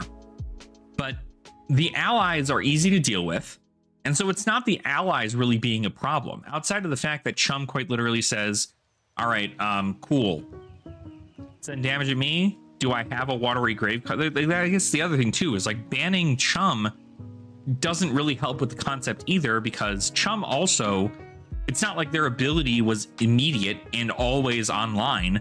Sometimes you drew a hand and you did not have an ally to put to the graveyard. And so because of that, you didn't have anything, right? You didn't have any real way to like go about doing that. But you certainly can use Gravy Bones' ability to look at the top card of your deck, and if you have a gold, use the Gravy Bones ability, discard a card, draw a card, get that ally, and then use Chum's ability to then flip that ally down, or to discard that ally to use his ability. I almost feel like they should have made Gravy Bones' ability as banish a Watery Grave card from your hand, and if you do, they have to target Chum that turn. Then it wouldn't allow for so much recursion, because you're effectively doing nothing. You're not like losing out on value by putting that thing into the graveyard, because it can't block. And notably, you're getting it to where it wants to be, which is the graveyard. So I don't know. I think there's, and then like, of course, like it's the gold generation, right? I think a lot of people are kind of looking at the way that a gold generation is in the deck, and that's really what would be a bigger problem when looking at the overall scope of the hero. And a lot of people are like, oh, but it's a common. Why would they ban a common card? That doesn't make any sense. The common doesn't fucking do anything. Like, it's just a common. But that common does a lot. And this is coming from somebody who plays commoner, right? This is coming from somebody who plays commoner. That is a huge amount of value that you get from one card. You pitch a resource, you play a resource, you play a card, it has natural go again, you take that ally in your hand, put it into your grave, draw a card, and create a gold token. That's a lot of things for one common. Like, that's a lot of things to happen for a common card to read. And Gravy Bones just gets to do it all the time. Like, you can't just, like, force a bunch of yellows into Marlin and Puffin and be like, all right, cool, this is how we're going to get Golden Tipple to work in this deck, because they're all yellow matters kind of cards, right? That's not what happens. You want to play the big reds if you're playing Red Spine Manta or something, or you want to play the blues if you're trying to do something along the lines of playing Cannon Marlin or Puffin. I mean, Puffin needs far more work, I think, than anything else, because you have to utilize the boost concept of the deck, which means you can't really play those big cards like Conqueror of the High Seas or anything of the sort there, which makes the deck kind of piss poor if you don't, you know, if you think that's correct. But at the end of the day, Golden Tipple is a really powerful card, right? And you need a resource for it. Like, put that into perspective. The fact that you can get that much value in Commoner, of all things, is huge amounts of, like, it's just an insane amount of value. The fact you're able to do it 9 times in Classic Constructed, and every single time it gets you an insane amount of value, you know, you're able to make that happen, especially since you're probably going to, like, pitch a yellow, or you're going to pitch a blue, right? You pitch a blue, you draw a card, you discard or you're discarding a yellow, you draw a card, you get a gold, and then you have 2 float, which means you can get any of your allies pretty much out of the graveyard onto the battlefield, and then attack with them. It's like, it's pretty powerful. So I don't think that Tipple should be banned, because it is gold generation for other pirates. But more notably, the only deck that it works in is Gravy. It doesn't feel good in Marlin, and it doesn't feel good in Puffin, because Puffin has to utilize mech cards, and Golden Tipple notably is not one of those. So if you play a 0 to 60 off the top of your deck, and you flip over a Golden Tipple off the top of your deck when you're attempting to boost, you're going to cry. It's going to feel bad. You're going to feel sad. Marlin could utilize that ability to go a little bit wider if they wanted to do that. But more importantly, I think the Harpoon build is just, like, the most effective way to send 14 overpowers, strip a card from your opponent's hand, maybe even 2. And, like, you can't do that with Tipples. Tipples don't do anything there. You have to find some other way to get gold, and the way to get gold in those situations is to hit people with your harpoons. That's what gets you gold. So again, I think Golden Tipple only really truly works in Gravy. And so I think the reason why there's a reason to ban it, or at least restrict it, is because it's only good in Gravy. Gravy's the only one who gets to monopolize off of any of this. The only downside is if at some point it becomes like meta, where somebody out there is doing, you know, hyper pirate Puffin or hyper pirate Marlin, and they're not worrying about doing that. They're trying to go wide with Red Spine Manta, and now they can't because they can't generate gold well enough because their deck is full of other things. Like, I don't know. I mean, I don't know what the answer is to that point, right? Does borderline nothing outside of limited? I would argue that Marlin has better cards at her M's. Yeah, that's what I'm saying, is like, it quite literally, I don't know that there is a world in which Golden Tipple makes sense in the other 2 pirates. It's great in limited.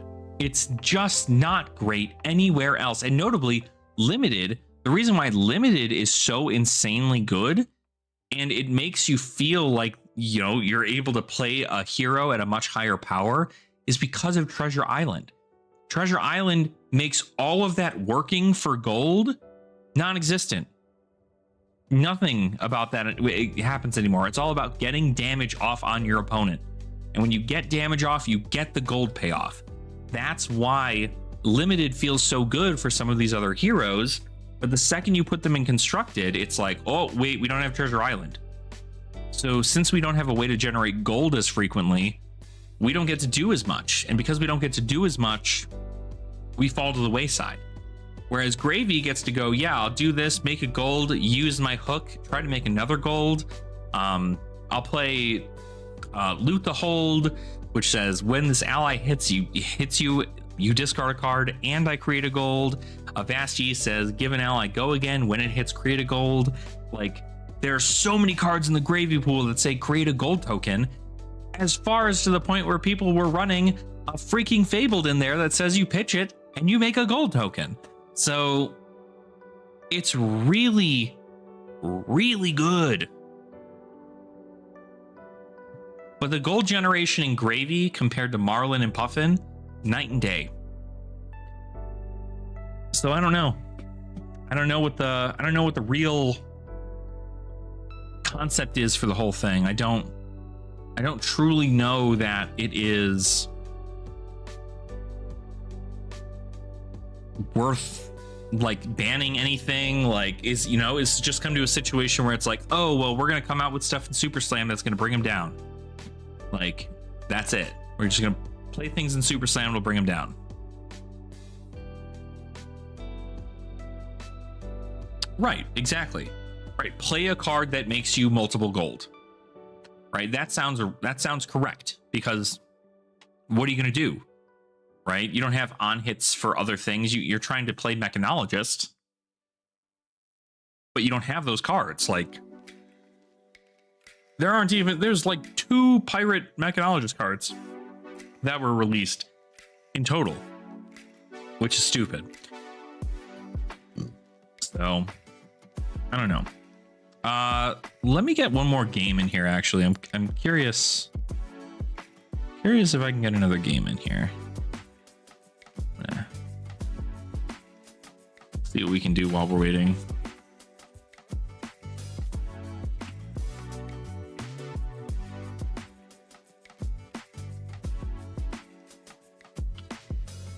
Second these nuts.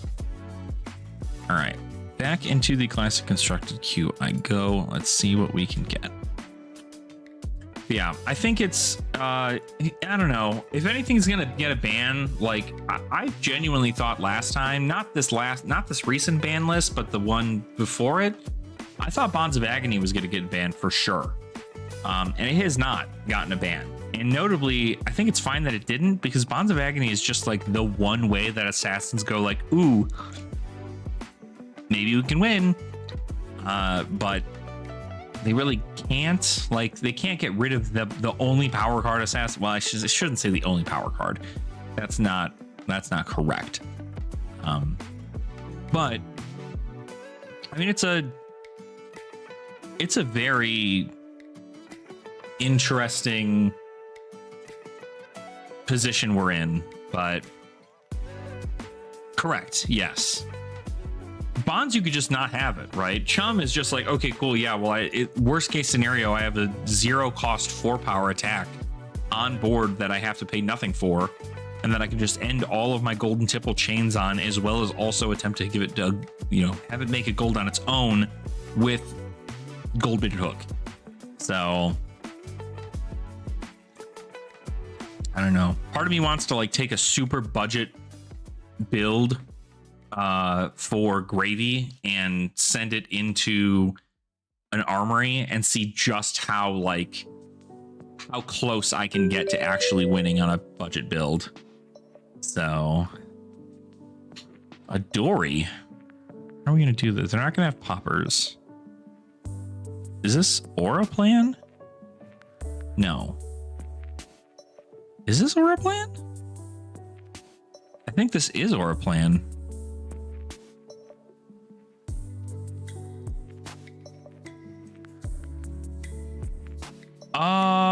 Jesus.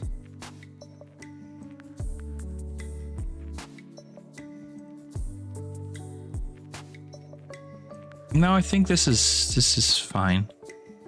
Sure. I think we go Herald into this, just because they're not going to want to block either, right? So, that's just what we got to do.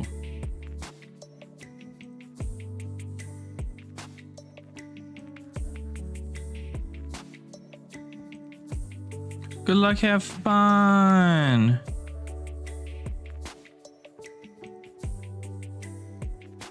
Oh.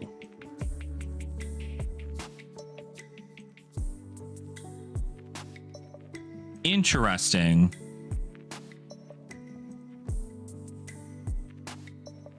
Oh, that's right. I don't think they realized that it was going to pop.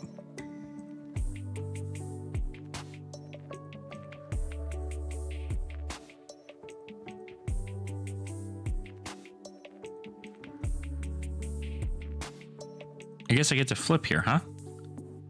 Yeah, apparently does run the occasional CNC. Luckily, that does not help them here, so I think we just need to get... The problem here is I don't really want to flip. So I don't think I'm gonna. I think I'm gonna do this instead. Because if I flip, they can swing at Aegis, and that just doesn't feel good. So I'm not gonna do all that. I could have Erudition to get a Ponder. Probably what I should have done. I guess I can still do that when I send a Herald of Triumph for 5. Yeah. Because I'd much rather get something else out of this here. Block 3, block 6. Yes. It sure does.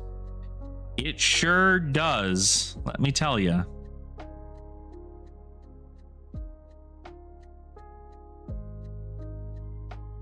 Okay.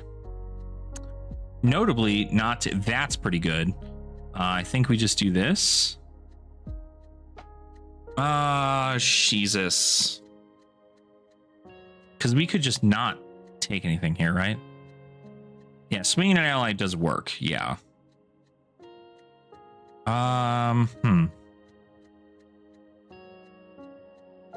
Yeah. Me as the target. 6. The hits gets go again. They've got 1 there. I have to block. Well, notably, I can't even block that. So I'd have to block.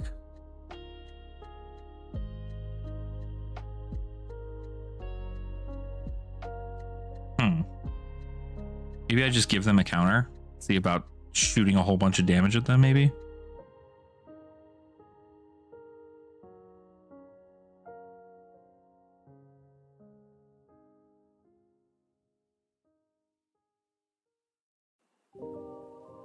I'm going to learn real quick whether or not this is like the correct move or not.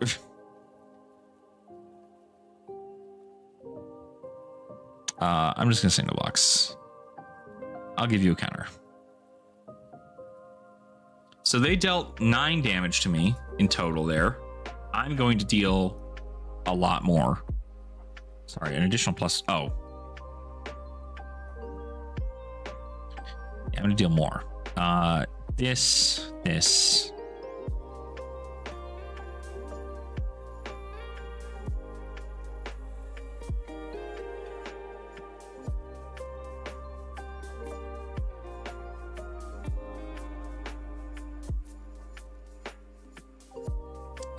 Sure. Think below.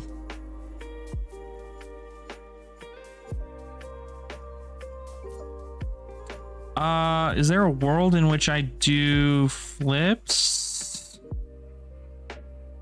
No. No, I think I will just do... I probably could have just played Arclight Sentinel past. But that's fine, actually. Let's send 6.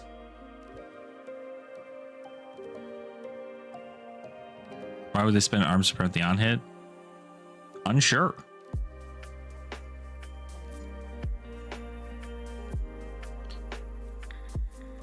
And notably, if I draw into like a Soul Shield, I get like a huge W for things like this, but... Okay, so they want to keep a thing. Also, notably, what do they block with again?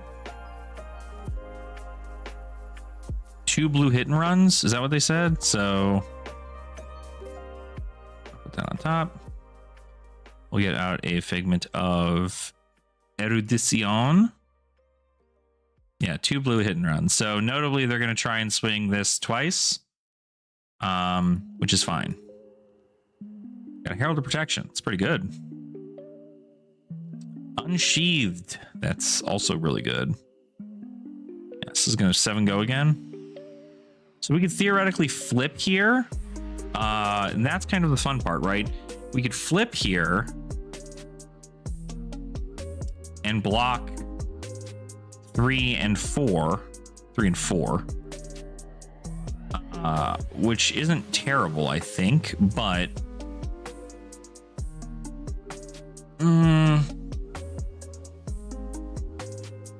because they're gonna pop bolters here if I don't. They also will lose their counters if that's the case. I think I have to, and then I just send Herald of Triumph and get my, or send a Herald of Protection.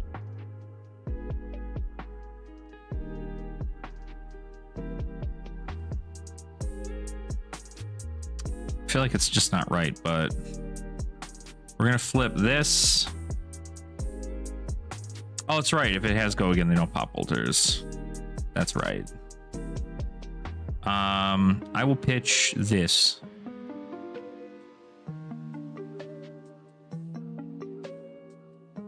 Flip that, and then do this.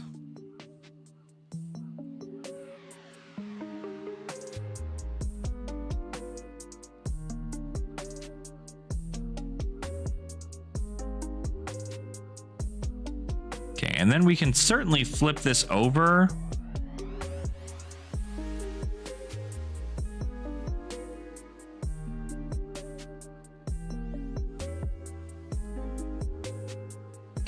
So we lost our counter.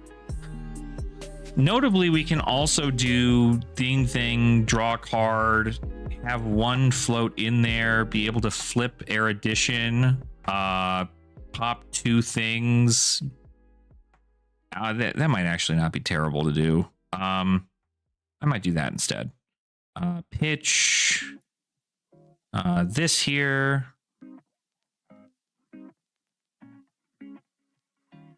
Working Prism Armory deck, probably like, I don't know, like $300 maybe, a little bit less. Hand, I'll put this in there. Got an Arclight Sentinel.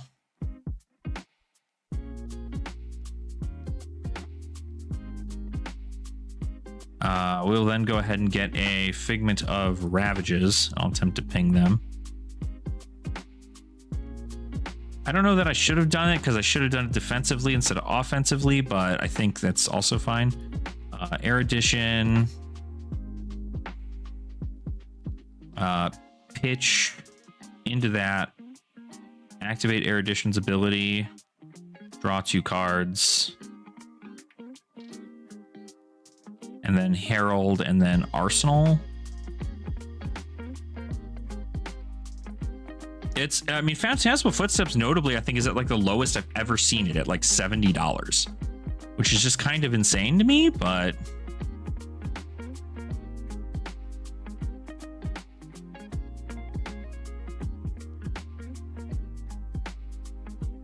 seven go again. Still give me 2 cards and the bolters. That's actually pretty good.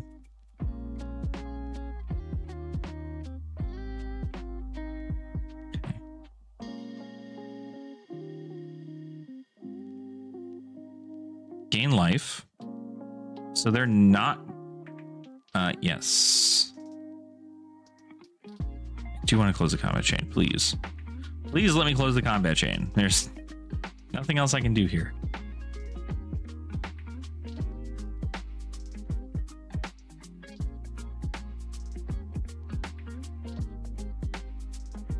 Yeah, it's really cheap. There's no way they're ending their turn.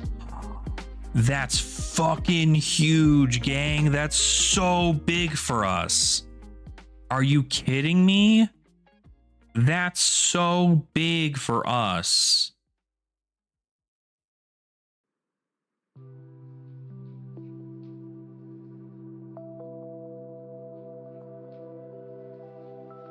That's so huge. They must have kept a red. Cool. Angelic Wrath. Bump it up to 7.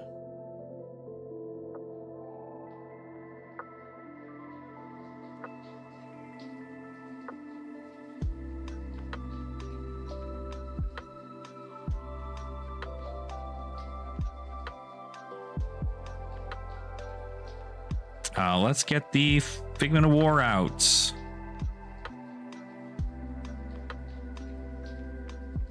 And then we're going to just attack with Soraya again.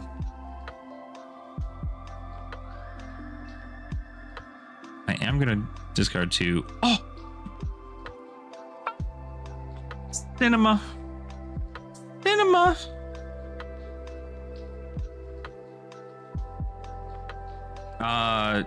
Maybe this list? Yeah, Figments are cheap. Like I said, it's a really easy deck to get into.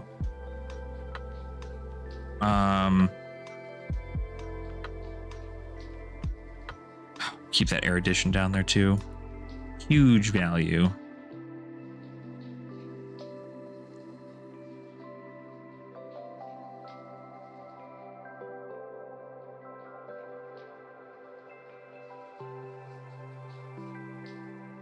Gained life. Yeah, that's the good part about Illusionist is that a lot of the cool art things are really cheap. But if it's a Marvel, it's expensive. All right, so theoretically we could flip here, but I don't think there's a world in which I want to. But we actually might. We actually might. I think it's probably better that I do. No. Because we're gonna hit. We're gonna hit all the time. There's no reason for us to not do that shit.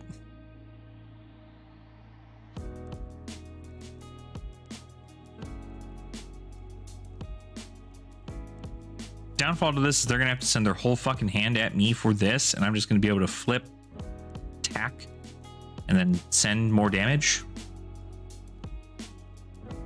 Also, New Prism is lame. Yeah, a lot of people don't like the New Prism. That is true. There's no way you're choosing me. For real? Dead ass? The amount of value you get by not doing that is crazy.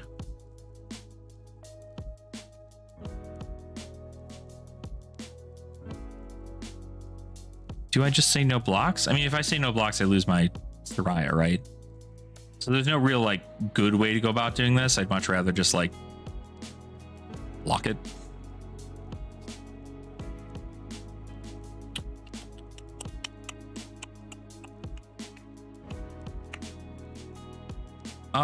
Yeah, that's fine, actually. Because they don't get a reprise ability. Okay, so there you go. So they don't get to draw a card. And notably did not hit. So...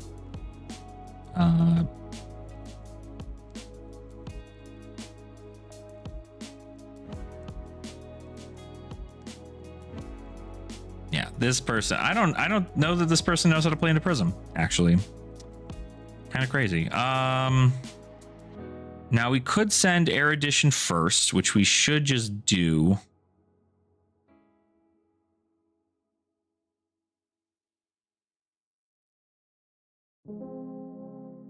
Get the Dominate, so we can probably get at least the Crown here.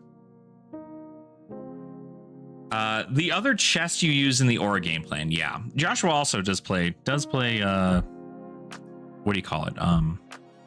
Prism too. But it's the Aura game plan. That's usually what it is. So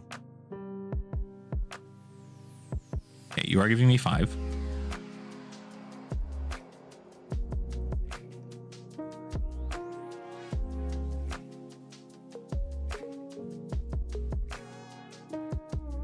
Okay, knowing that they don't know anything about Prism, I think we're in an okay spot to just do the casual same. Pitch. We'll do Rebirth. I'll pitch this. And then I will send 4.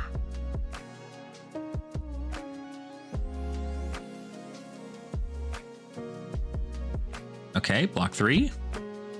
No shot. They're giving me their... definitely feels like they don't know what they're doing into me. I will close the combat chain.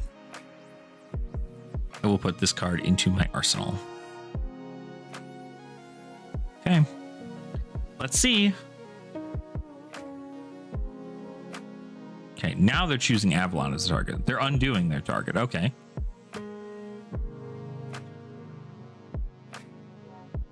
Why are they choosing me? Again, it's not going to hit.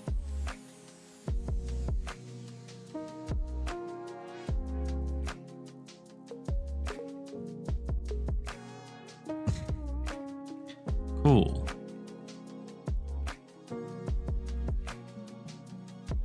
Now, notably, they have no block here. I think we're in a good spot to probably do this. So let's send that ish. Try this again. Yeah, they really like toned down the amount of like health she has, as well as a bunch of like the no block she keeps in her deck. But also that's warranted because she quite literally just gets to be like, all right, cool. Draw two cards. Like the fact she can get like a whole new hand every turn is crazy. So, okay, do they not have the D-React here? Okay, you're saying no blocks. Beautiful. That's what we like to see. I'll get out a Figment of Triumph, sure. Then I will flip a Figment of Triumph.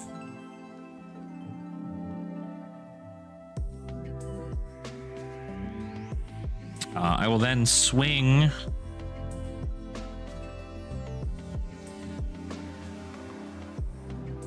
four.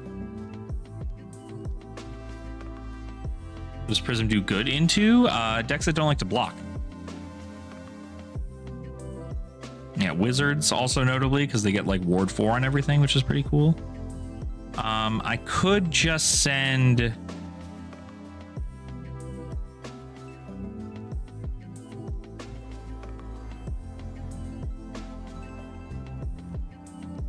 that might not be terrible. Send more damage at my opponent. They're really blocking me like a lot, which is kind of terrifying. Oh well. I'll just park this in Arsenal actually, because their hand is going to be pass. So we are going to comfortably do that again. Pitching Arclight Sentinel.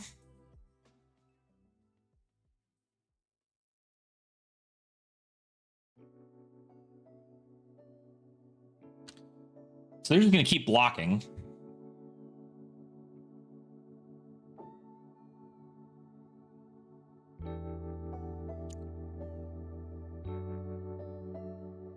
Cool, Prism ability. Let's get this.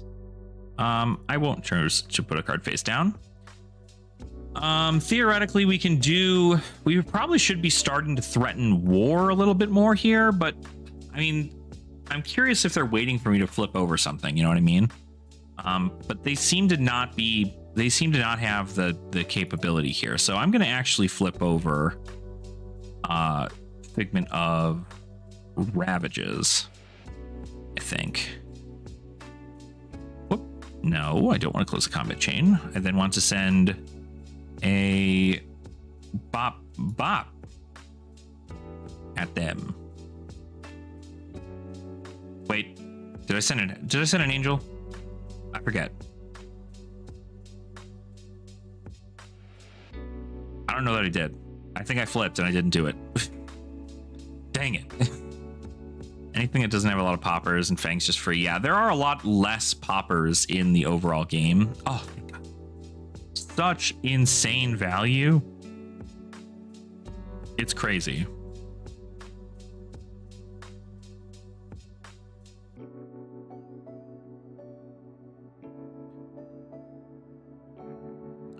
This is just gross. I hate to break it. This is kind of a disgusting like game plan here. So now we just get to ping for 3. Ooh, the Phantasm. Okay, I wasn't expecting another fucking thing. Yeah, I will just pay the 1. Pitching this Pierce Reality. Swinging 4. I will banish a card. Dorinthia. 2 arcane damage and 4.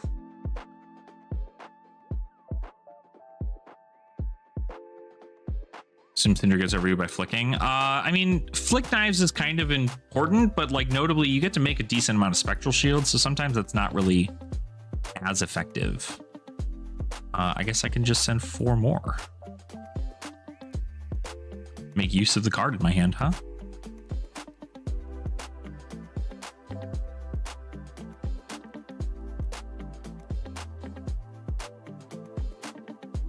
Cool. We could ALS here, right? Just like for kicks.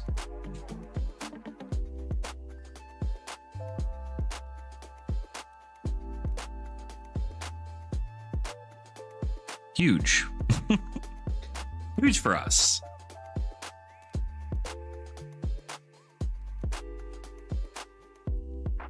I'll go ahead and I will just swing Second for 4.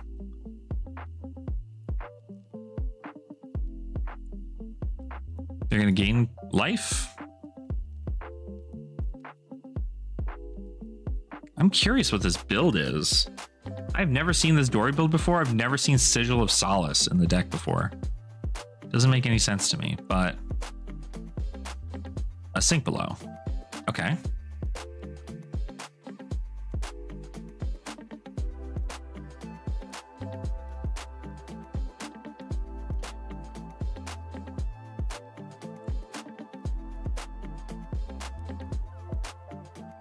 Dawnblade coming at me. Again, this is going to be really bad for you if it's not that. Yeah, and notably, Gravy also, the better concept is that when your angels, when your heralds hit Gravy's allies, you get to make a thing. So it's pretty good.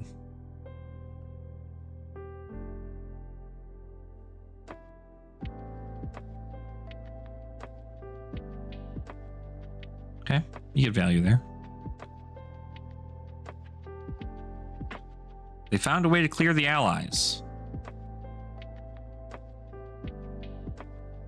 Right.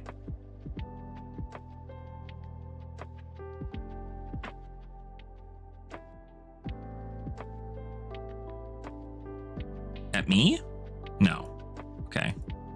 So they get a token or get a thing. Okay, I will do this then. I will send a Wartune Herald for 1. Pitching. It's a life gain Dory. That's so weird. Okay. That's fine. That's their last popper in their deck, for sure. I will pay 1.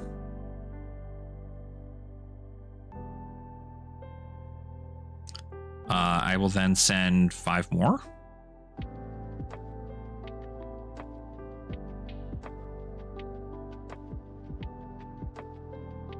They're also running out of cards in their deck, and they have no more poppers unless they're running. Well, they can't be running Ching and Nourishing Emptiness if they're running 3 CNCs. So take it on the chin. So still preventing nothing there. Herald and Soul. Yes. Soul Shield's pretty good.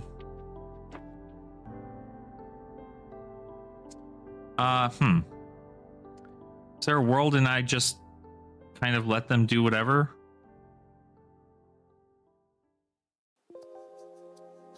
I mean, what do they have? They don't have any more. There's 2 Blade Flurries. So there's still Blade Flurry available.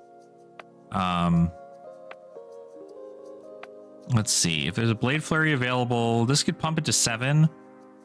Notably, we don't want to do anything there with that. I think this might just be a send this, put something in Arsenal, pass. That way we can just block out their whole attack. Especially on an agility token turn. That might be correct. Especially since we have more cards in our deck too.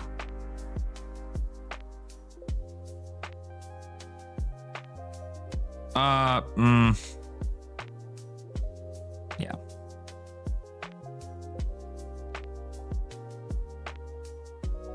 Because I'm playing it anyway in an attempt to pump over.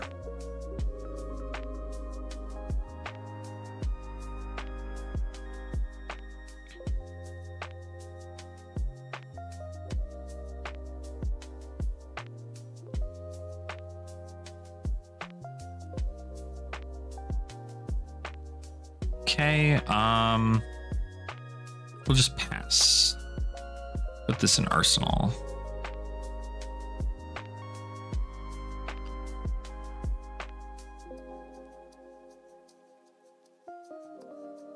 Yeah, it's I mean, Guardian does pretty well into Guardian for what it's worth. But notably, it you have to have like a pretty good aura game plan. If you want to see what that's like, go watch the Prism versus Valda game that just recently happened calling Kansas City on day 1. That was a pretty good example of like aura playing into Guardian and like everything goes right. Okay, choosing me for 5. I mean, is there a world I could just theoretically block out? Like, do I really care? This is a situation though where I go, okay, cool. What do I deal? I don't have anything left. I have a pretty good hand.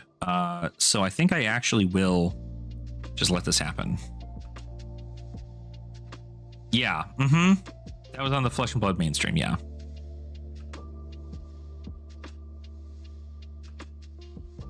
Okay. You'll get go again. That's fine.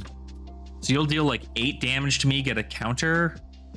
I'll then try to send a bunch of damage at you because you're not going to gain a life anywhere.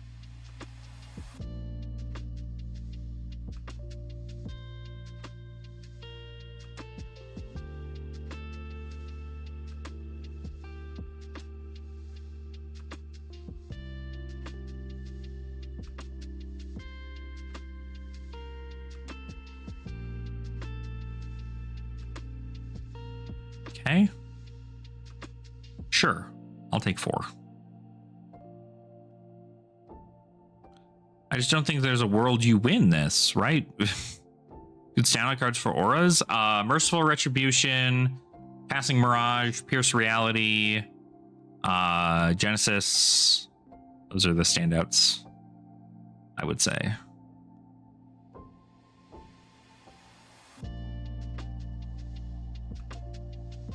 All right, so we send, maybe we send 6 first.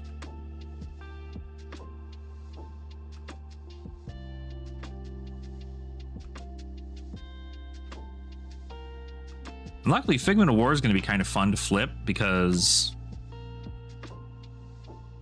we're going to be able to send like a ton at them. Yeah, Passing Mirage is huge. A lot of the auras are like rares, which is kind of cool. That's fine. I still have enough to flip. Flip this. I wish I did had anything else. Send 4. I will do the thing. That way this comes in for 5 instead. Merciful is actually useful. Merciful at least is going to be able to get you oh, this is a W, right? 1 card in hand. Well, I mean, you block 3 unless it blocks 2 or unless it blocks nothing. Good game.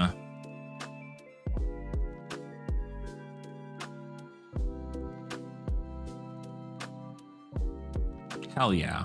A nip at the heels. Wow. Yeah, that was interesting. That was an interesting game. Sure, I'll enable chat.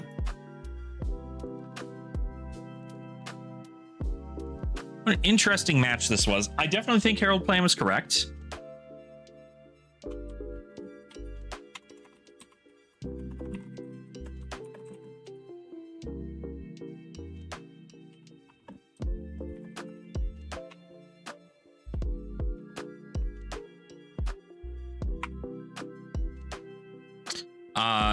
Yeah, so notably filling the soul, what it does is it allows you to utilize the effects of your angels, and also more importantly, it costs you 1 soul in order for you to flip your angel from a figment to a angel. So you need to have it like 2 soul is like the sweet spot, because 2 soul allows you to go, okay, swing Herald, and then you can flip an angel with 1 soul and then swing. Now, notably, the angel does not need to use soul to attack. If you want to use the angel's ability, you have to banish a card from soul. But if you're just trying to send 4 damage at your opponent, you do not need to worry about that. So that is kind of the important part. Filling the soul specifically in that situation, especially in the aura plan, is because what you are trying to do, at least from my understanding, is you are trying to get your what the hell? Did I just never see Figment of Erudition? Am I crazy? There it is. You're trying to get this angel, Figment of Erudition, or Soraya, Archangel of Erudition, and this angel. Okay, hover over it, please, maybe? That'd be great. Anyway, Figment of Rebirth. What that does is that allows for... Okay, finally. Maybe? There we go. Oh, it's just gonna flip? Okay, that's stupid. We'll just get out of here.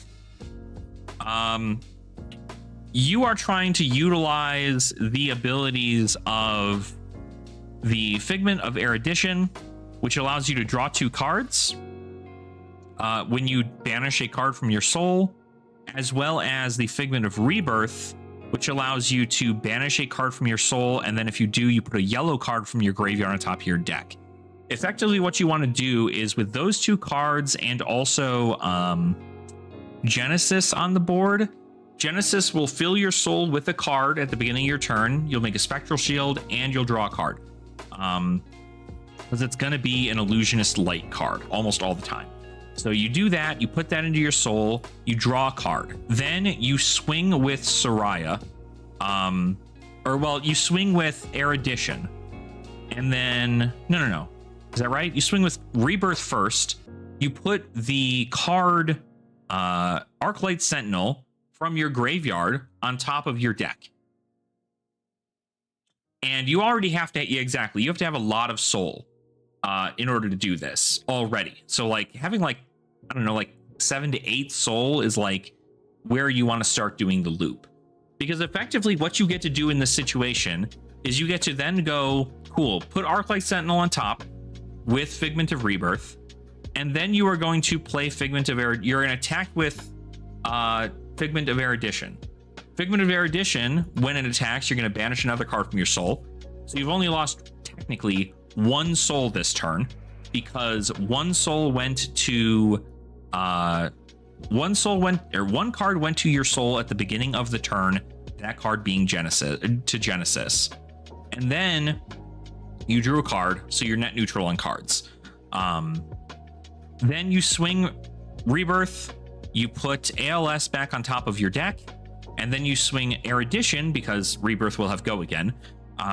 Erudition will then let you draw 2 cards. You'll have like you'll have, I don't know, what is that, like 5 cards in hand, one of those cards being Arclight Sentinel. And Arclight Sentinel just says, okay, cool, pitch this to tell your opponent that they can't play the game or can't play the turn. And that is the loop, effectively, is You get a card, you swing 8 every turn, and your opponent then has to begin their turn and they have to attack Arclight Sentinel. That will then end their turn, and then you continue that loop over and over and over again using the cards that you draw and that you add into Soul. You do that for like 8 turns and they die because they just can't. They have to either continue to block, in which you can then send other means. You know, you can do things like even attacking with Figment of War instead, which allows you to put +1 counters on your Angels. So you can send a Bologna, and then you could send like a Rebirth to get a card on top, and then draw, and then do some stuff there. Oh yeah, Tenacity is probably the one you don't end up using the most. Tenacity is not terrible though. I think honestly Tenacity is pretty good compared to Judgment, but your opponent's probably not going to be blocking all of it anyway, and notably giving them Dominate is just not like a necessary thing, I guess, unless it's, you know, like the end of the game, which that would happen. So, but yeah, outside of that though, yeah, this is pretty much the list. This is tech that I was told to probably try running because it actually works really well into a lot of decks because they're not running sevens. It's such as like Vincent or any of the other ones. Is like Parable of Humility is kind of crazy. It also notably will give -1 to all of your opponent's attack actions, attack actions while attacking and defending. So that means that if your opponent is trying to come in for a lot of damage, you pretty much just get to go, okay, cool. Like they'll come in for like 2s and 3s as opposed to 4s and 3s. And then of course they have to attack this in order to clear it. And if they clear it with that means, they use it'll use the Spectre ability and turn off their turn. So kind of a fun little thing.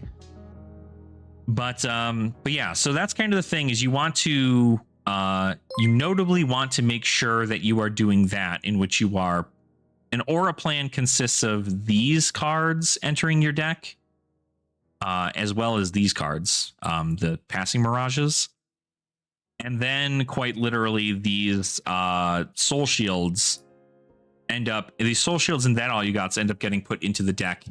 What do you call it? Get put into the deck for your Herald plan, in which you're just trying to send damage and then block out effectively. Hey, what's up? Good to see you here. I was just about to say, I was like, oh my gosh, that's so cool that you popped on by. I was like, I just saw that username. Hopefully that wasn't an awful matchup for you. I'm not genuinely sure how the Dory matchup goes for Dory into Prism, but I don't play enough Dorinthia to know. So how does Prism function? She either has one of 2 modes. Either she hunkers down and tries to ping you with a small amount of damage with her Angels that notably do not have Phantasm, or and then also looping Arclight Sentinel at you in order to try and kill you with that, or she tries to do a Herald plan into you, which is, if you know your opponent is only on like 3 poppers or maybe 6 poppers, you just run only your very powerful Herald plan here, and you send a ton of damage. I mean, all of these cards, it costs 2 resources to come in for 7, and they will get go again if you pitch a yellow card. So you want to have a bunch of yellow cards to be able to go, okay, cool, send 7, and then if you have an Angel flipped over, you can then send 4 damage at them with more resources, and then you can send 7 more damage at them with a red Wartune Herald, or if you have the resources, you can do another Herald of Triumph or something of the sort. And that is what they call the 747, or the Boeing 747, like the airplane.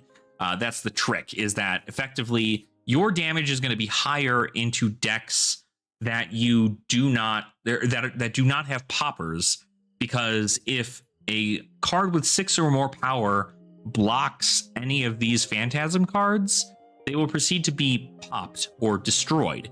What that will do is it effectively removes the action point from Prism, and means they don't get go again. But that's where, of course, your shiny foot piece comes into play here, because then you end up being able to get your action point back. Trying out a list from NXI with some changes I did with the cards I have. Oh, nice. There you go. Yeah, that's right. Joshua was just saying it sounds like a whole lot like the NXI deck. I don't know who NXI or Nixie is. I don't know who that is, but cool to know that they're a Dory main. But it definitely is a very difficult deck. So preparing for Manila. There you go. There you go. I think Dory's pretty notably, outside of obviously like the Prism game being kind of rough, I think that Dory's got an insane amount of value into a Gravy matchup. So if you just pair into Gravy Bones, you got a W like every single day. It's crazy to me. But yeah, so that's kind of the concept, Topple, is you are sending damage. You are sending a ton of damage at your opponent when you know they are in a deck that does not have a lot of things that will just stop your go again. But into a deck that you know will stop a lot of your go again, such as Guardians or Brutes, or even Slab Dash when that was a thing, or I don't know, anything else that has 6 power attacks that blocks with them a lot. Vincent.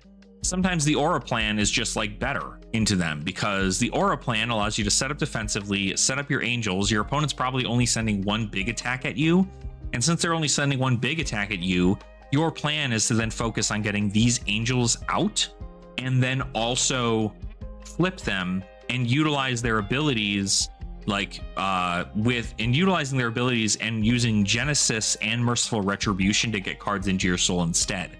Because the ability for these heralds is when they hit, they get put into your soul and they might have an additional ability. But because it's going to be really hard for them to hit, since your opponent has a lot of these poppers, you want to put a lot of your focus into these cards, because these cards will allow you to load your soul without the need to hit your opponent. Your opponent will then, in fact, as a matter of fact, try to hit you.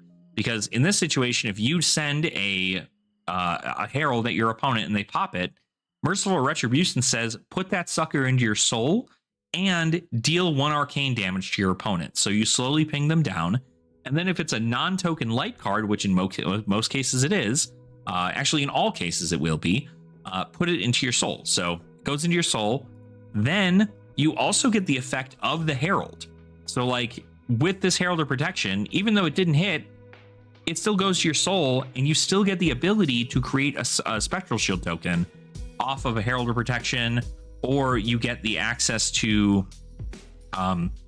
doing an arcane damage to your opponent through Herald of Ravages. So it's effectively, you didn't do the physical damage, but you still got it into your soul, and you still were able to do that. And it's going to take it's going to be really hard for your opponent to clear these Merciful Retributions when they're on those Go Tall lists, just because Spectra allows you to go, never mind, you don't get go again, you don't get your action point back, you decided to attack this thing instead, you're done.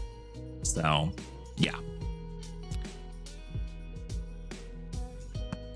the Dory main content creator, pretty good Dory player. Okay, probably get great all gravies during the whole day. Yeah, that would be pretty great. Gravy would be a free matchup for you. 4 card 18 that also presents 4 ward. I see the idea. Yes, exactly. You get it. You get it. You get it. 4 card 18 that also presents 4 ward.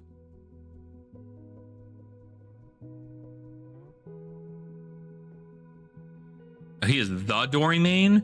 See, I would have considered like Josh Lau to be like, I know he's like the warrior guy more specifically, right? And not so much the he's the warrior guy and not the fucking, the only Dory person, because they're on like several different warriors. But that makes sense.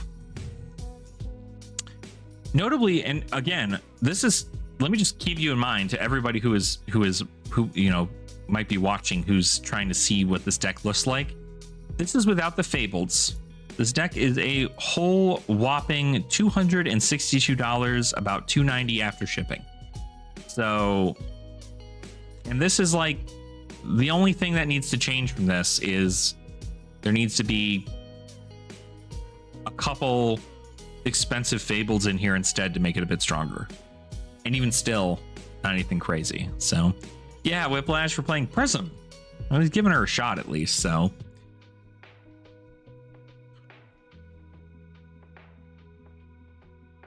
More Prism with time. It'll take me some to get some stuff collected. I don't care about the bling, so curious to see how tough it'll be to hunt it down. It's mostly bulk. I mean, I kid you not, like outside of the Figments and like the M's from Monarch, like Arclight Sentinel's a crazy card. It's 64 cents. Like a lot of these Majestics are really, really cheap. So should have picking everything up. I don't have everything yet, Maeve. I do have I don't have any of the Fabled yet. But I'm running the deck without Fabled, and I think it runs pretty good. Obviously, with something like a Light of Soul, I think it would be better, but I think it's fine without it right now. Notably, I think a Light of Soul would just replace one of these, Herald of Judgment, and then I would just like continue to play the way that I expect it to. Sub 300 me who opened second Trouble Donnie from prize packs. Oh my gosh. Well, notably, if you have a Trouble Donnie, apparently it works well in the deck. So if you do have a Trouble Donnie, apparently it was in the top 8 Prism deck at the most recent calling. So I don't know how well that actually works, but it is a yellow and it does make you a gold, which then can draw you to a card. I don't know how effective it really was, but Josh works with Hixion. So, oh, okay. Well, there you go. At least it's something. So, yeah, I'll check them out. I'll check them out and see what the Dory list is like. But yeah, I didn't pick everything up yet, Maeve. I mean, I already had most of this. I do have like a Stonewall Gauntlet. I think I need another Soul Shield. I think it's like the one actual card that isn't a Fabled that I don't own another copy of. So I need to get that going. But I could have this entire deck built, like fully built in this list for tomorrow. And that's probably what I'm going to do, just so I can play this tomorrow and see what it's like.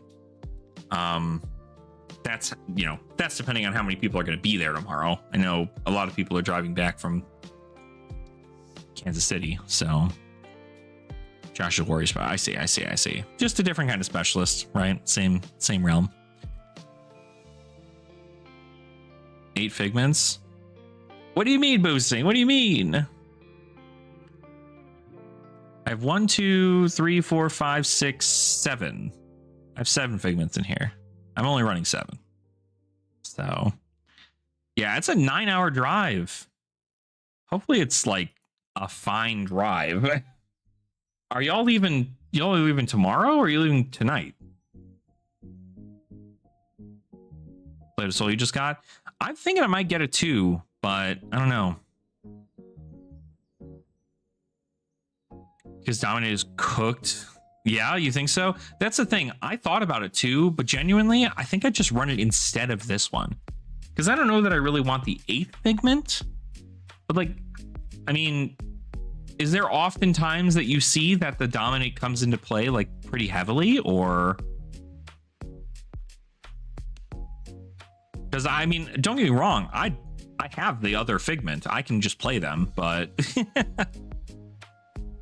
the morning you just can't sleep. No worries. All right, well there you go. So you at least have some time to rest before you have to drive 9 freaking hours. So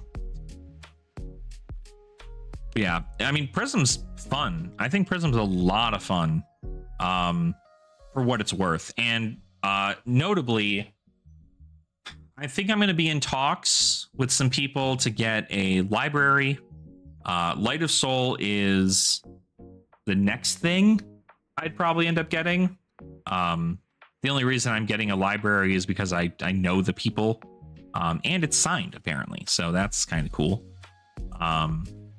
But I don't know if I'm willing to cut, because still it's just, I mean, one fable, it'd be like a fabled a month is like the rate at which I would need to be purchasing these fableds. Not just another figment for life when you run out. Okay, I see. Yeah, it might not be terrible.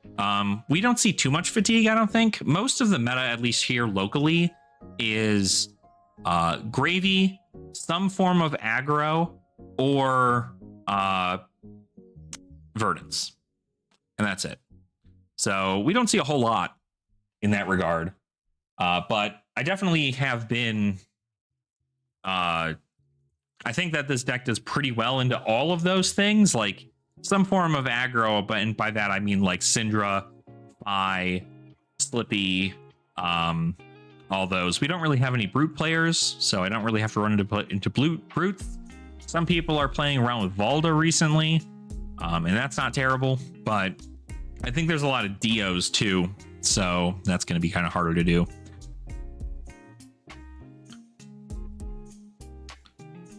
Some of the Prism bulk stuff. Yeah, I mean, Prism, like I said, Prism is mostly bulk, Maeve, so she's definitely a lot of fun too. Definitely not weapon oriented, and a lot more like making the right sequence at the right time. But I think that she's got her game plans, and I do think that kind of along with every other deck, right, in which if you know what Prism does, you probably have such an insane advantage into the matchup. It's crazy. But if you don't know what Prism does, it's just going to be very awkward for you to learn every new card and to figure out, if I attack this angel, am I going to be able to do this thing, and so on and so forth. So I don't know how much I trust Fable to the general. The ADS is struggling a lot with the non-block issues in mid-ranges. Well, this deck does not block very well at face value, because notably you'll see you have 1, 2, 3, 4, 5, 6, 7, 8, 9, 10, 11, 12, 13, 14, 15, 16, 17, 18, 19, 20, 21, 22, 23. 23 no blocks roughly in the deck. And the thing being is that it just doesn't, it blocks in a different axis than a regular deck would. And I think that's where it's different. I mean, like, this card blocks a lot of damage if you consider how much a hero would have sent at you, right? If a ranger plays a pump spell and you go, okay, cool, Arclight Sentinel, you just prevented at least like 9 damage coming at you on that turn. Maybe more if there was a more insane on hit, and you just get to go, okay, cool, Arclight Sentinel, stop that thing. So Nimby Bolton actually getting Dory figured out. Yeah, I mean, you already have a lot of the warrior stuff, and I think Nimby Bolton's a very like fun hero, especially when you get, I mean, swinging fucking Raiden for 3 for free is really good. Like, I think Raiden as a weapon concept for warrior is really, really good, especially light warrior. And honestly, you could probably even send a DM to like Ellie Bird on Bluesky. She's usually willing to talk to anybody about Bolton, and so she's got like a whole, I don't know if she has a primer out or if she's doing anything with that since she's mostly casting, but that's crazy. Like, it's a very, very, very interesting build, and notably, again, very cheap to build, and if you already own all the warrior stuff, right? Someone explain what the fuck Nimby Bolton is. Oh, it's Nimby. So Nimby. So you utilize this card in Bolton. Effectively what it is it's just a way for you to get a Nimblism to your hand. You use that Nimblism to give a card, a light warrior card, additional power. You can then utilize the soul of Bolton, because you do the same soul thing because you're a light hero. And so you pump up a light warrior attack. Because it's got power greater than its base, you can utilize Bolton's ability to give it go again by banishing a card from soul, and then you can go about sending a whole bunch of other stuff. I know, like, The Jack Be Nimble and Jack Be Quicks are used in the deck too. For instance, crazy thing here, Jack Be Quick says when this hits a hero, you can tap an ally they control and then steal it until or untap an ally they control, I should say. Steal it until the end of this action phase. So you can steal your opponent's allies. Pretty cool. Gotta say, pretty cool. Especially with Gravy Bones being a thing.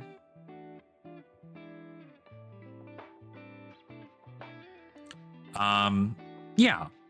And so that's the whole thing. Also, I see there's the song of Jack Be Quick and then Jack Be Quick. Crazy. We're often doing this, and that's fine. It's the same theme. It's just one of them is more warrior coded than the other.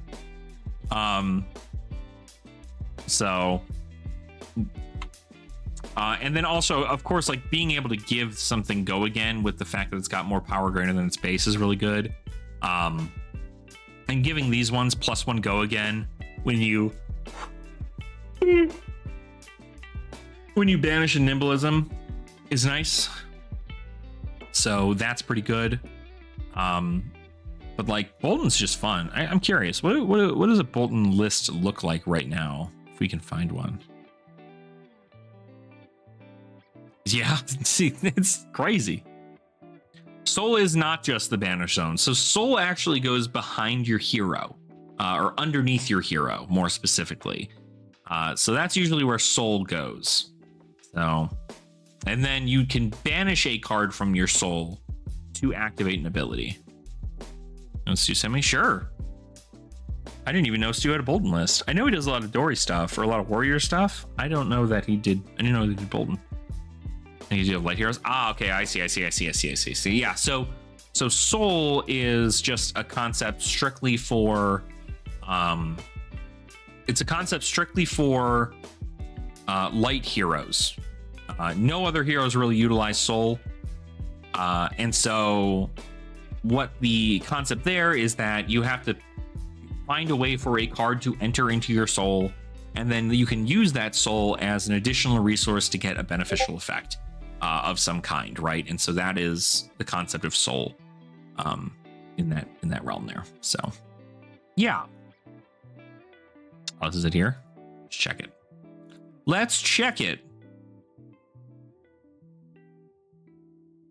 Not in my Bolton. What the fuck?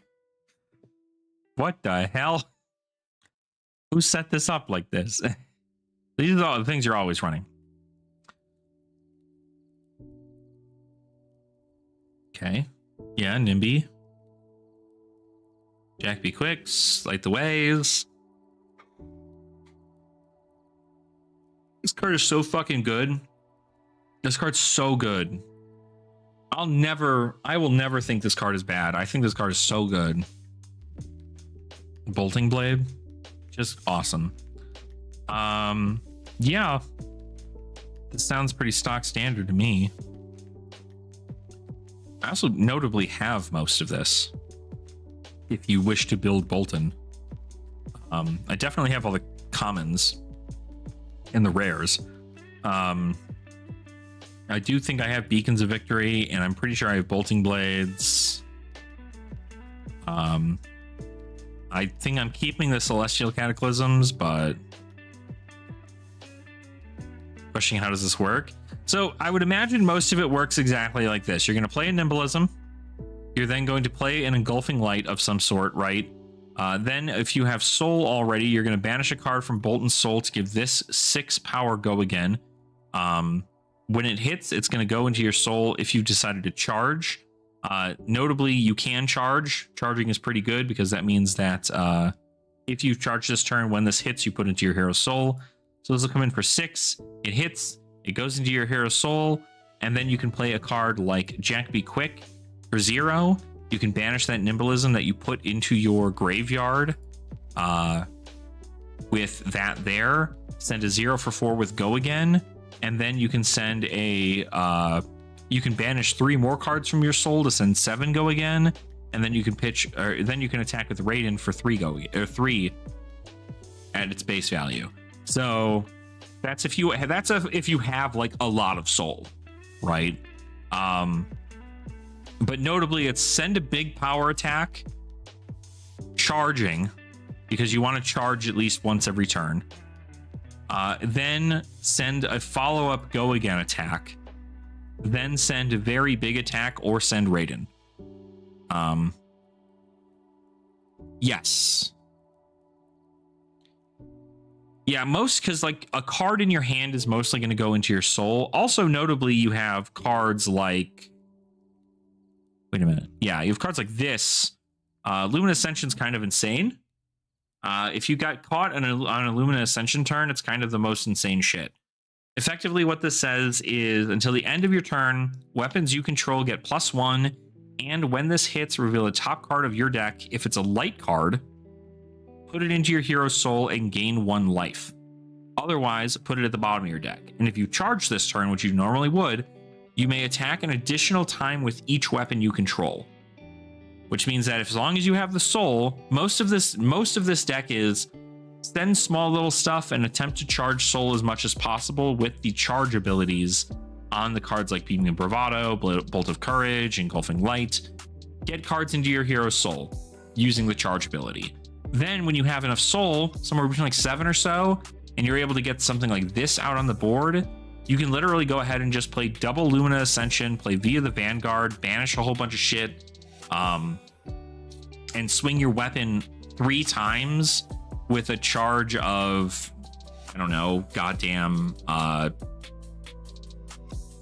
3, 2, and then literally just send Raiden for 7 to 8, banish a card to give it go again, attack with Raiden for 7 to 8, banish a card with go again, attack for Raiden for 7 to 8, and then every single time that happens, you're going to banish the top 2 cards of your deck, or you're going to reveal the top 2 cards of your deck, put them into your soul if they're a light card, because they're probably a light card, and then gain a life.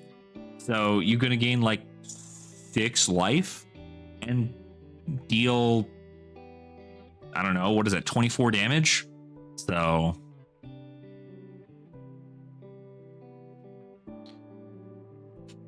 yeah, it is really easy to disrupt. And notably, you need like every card in your hand in order for you to do a value turn. And that's why they're not doing very great, because notably, as you had seen with Prism, if I hit my opponent with a Herald, that Herald goes into my soul. While notably, instead, if I attack with a Beaming Bravado, I have to charge my own soul with a card from my hand. So I have to take a card from my hand and put it into my hero's soul. And sometimes it has to be a specific card. Like this one, for instance, says if a yellow card charges, well, you get +1. And so charging costs you an additional card from your hand. So they cost 0 for you to play, but they cost you an additional card in order for you to charge. And then if you want to give anything go again on that turn that doesn't already naturally have it, it not only has to have more power than its base, but it then also, you had to have charged. But you're able to do a lot more with that. Bolton's also got like a pseudo ability in which if you've charged and your opponent's blocking with an attack action, it blocks it gets +1. So that gives it the ability to give it go again. But you really want to like save up as much soul as possible and then just try to go from there. But that means that you need like your whole hand, which is really, really, really tough, especially in a meta where keeping your whole hand means taking 20 damage from your opponent and you going, oh, I don't have enough soul yet. I can't pop off. And if you don't have enough soul, you just kind of, fucking that's it. That's all you can do. I feel like Fang is less conditional here for the idea of conditional build-up and combo. This can be 100% biased for already played main Fang. No, you're correct. Fang is the better warrior right now. And that's because Fang also has the ability to work up towards getting enough fealty to where you can just attack with your weapons for free. And notably, you're more in the reaction step. The reaction step is kind of where I believe warriors live, much like assassins. And Bolton does not live in the reaction step. Bolton has like a couple attack reactions, and that's it. Outside of that, it is very face-up attack actions that try to hit your opponent. You don't get the same feeling. Like if you're playing Dory, right? Like if I block with a card from my hand in Dory, Dory can go, okay, cool. That's awesome. That's just what I needed. Glint the Quicksilver, draw a card, do this, gets go again. Pump it up with another Iron Song response or something, and you're good. But Fang and also notably Kasai, as you'd mentioned there, are very good right now because you get to go a little bit wider. You get value by not having to pay a resource to swing your weapon, which means you don't have to worry about running blues and you can run reds instead. I mean, some of them you still have to run blues, but in the most part, you're running reds. Kasai's running a lot of reds and yellows and some blues. Fang is running mostly reds and then some blues. And you're able to power through a lot of it. Bolton, on the other hand, is the charging aspect is what makes it so difficult for him. Because charging costs you a card, and it takes you a while to charge up with enough soul to where you're able to like blow up effectively. So that's how that is. So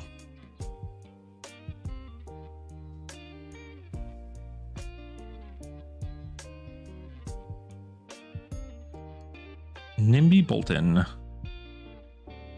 Josh Lau's Raiden Bolton. Not using Nimblism. Probably an old deck, huh? No, this was recent. Interesting. Yeah.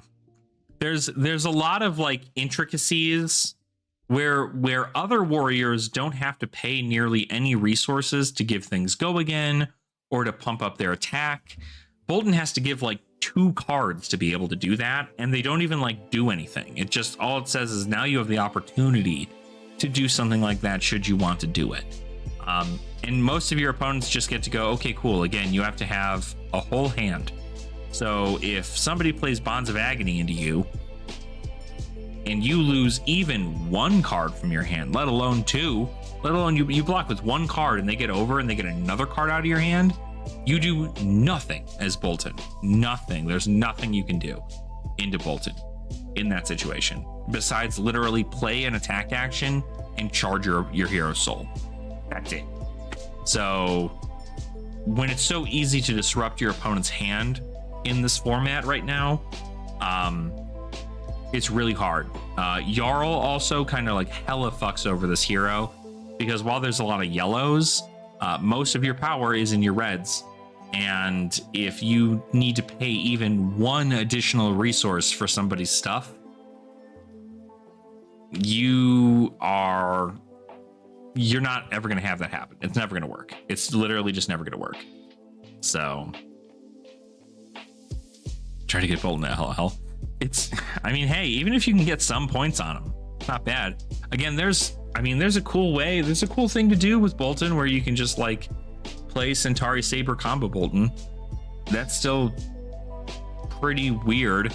But notably, I think you're just better off if you're trying to play a warrior, right? Truly playing a warrior. I think Kasai and Fang are your best picks. Dory is next on that list, and then everybody else sucks. So it's just kind of like, you know, you can only do so much with what you're given.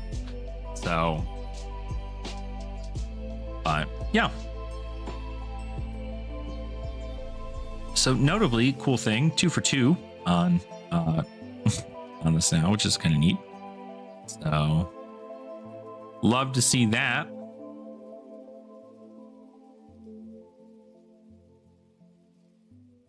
Vocally has scared the shit out of me, which is why I actively work on pivoting more towards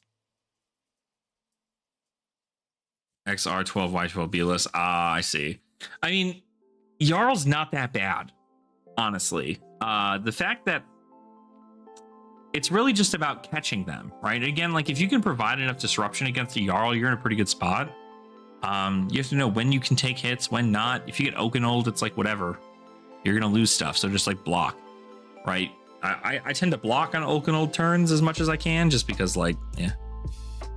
But I mean, any red line deck is certainly going to be doing a lot of like, okay, guess I'm not gonna guess I'm not gonna do anything this turn, especially when Jarl goes, yeah, channeling Frigid, and it's like, okay, I guess I'll go fuck myself. Like, I can't, nothing else I can do here. So, I don't know. Also, just like the art of these things is just so freaking cool. So cool. Like, I think Second is maybe my favorite looking Herald, bar none. Like, I want to cosplay this bitch.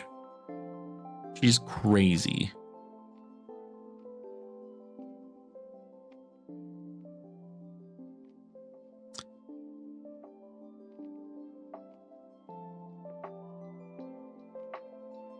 Just super cool things.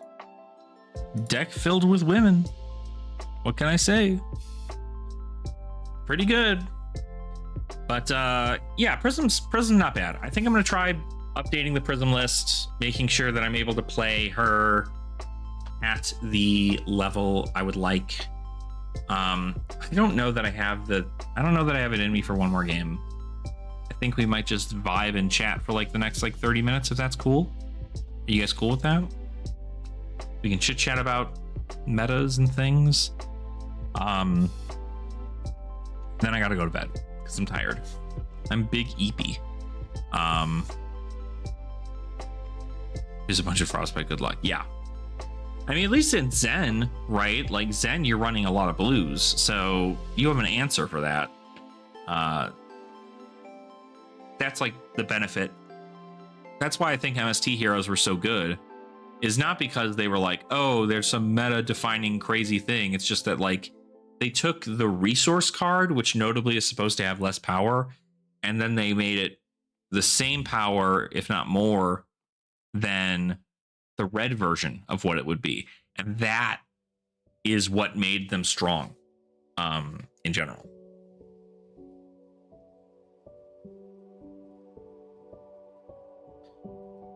But yeah, I mean, you couldn't catch me dead playing Zen in LL. But that's just because that's not my boy. He's not my boy. I would much rather be playing Dromai. Which notably, I'm pretty sure, is still not up on this page yet.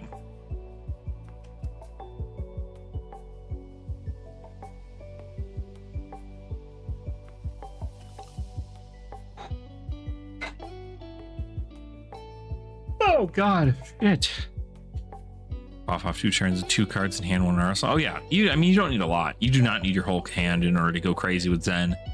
You just need to know when you have that available. Can we start on Dromai? I love Dromai though. I think it's the only LL deck I would build outside of maybe Briar. But like it would be either Illusionist, Runeblade, or Assassin, and Assassins are dog water in LL because that's just not happening. Then obviously I like Dromai a lot, and so playing Dromai in LL would be sick. But I'm missing tomes. I don't have Tome of Imperial Flame, and I need that card. Need that freaking card.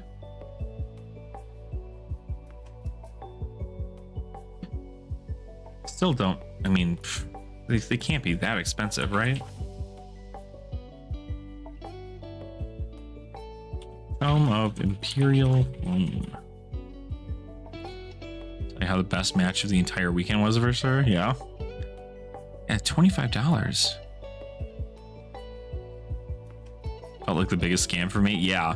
I mean, it's certainly, I'd imagine, right? Because Tome of Imperial Flame sounds like it would work really well for you, and it just kind of like doesn't.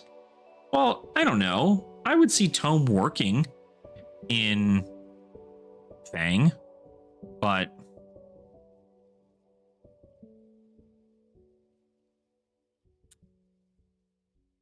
yeah.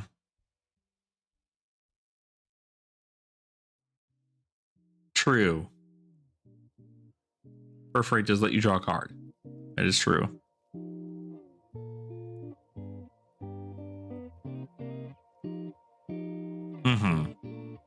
Yeah, there's options, right? Yeah, the reason it was so good in Dromai, quite literally, is because you got to draw 2 cards and then pitch 2 cards, which made you 2 ash and then gave you 2 float in order for you to then pitch 3 more in order for you to send Tomultai for fucking 5 and then blow up a piece of armor or something.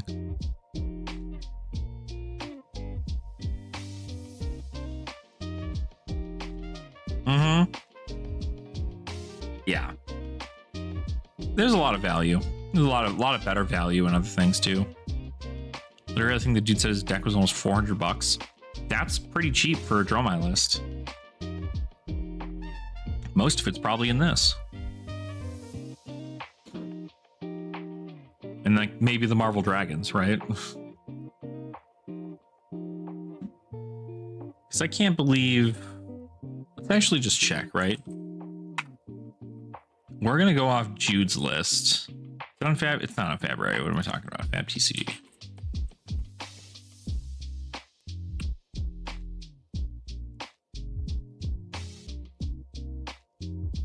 I mean, the worst blue in the deck.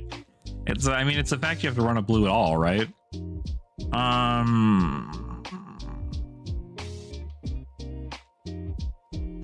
Deckless.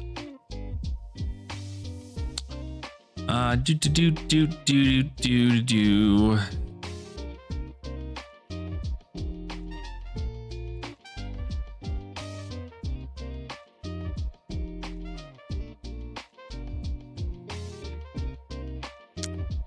Where are you?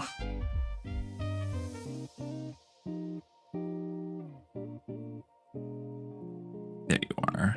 Dude Cornet. All right, let me get this list running here. Let's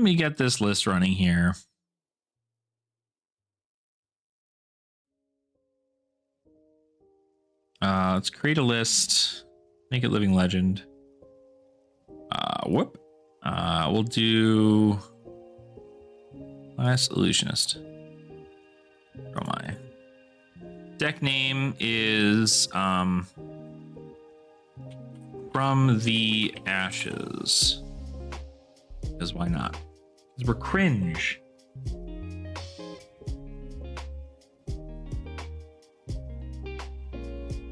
All right, so how do they have it set up? They have Balance of Justice. They have Calming Gesture. Crown of Dominion. Dragon Scaler. Path. Flame Scale. Furnace. Stonewall Gauntlet. And then Storm of Sandikai. All right, and then we have the oh so wonderful Draconic Illusionist. Let's just do Invoke, because this is going to be a bulk of the deck. All 3 copies of Asfali, all 3 copies of Chromai, a copy of Dominia, no copies of Dracona Optimi, 3 copies of Kyloria, 3 copies of Miragai, no Necria, 3 Uvia, 3 Themai, 3 Yenderai. So no Tomultai. Interesting. Okay. Interesting.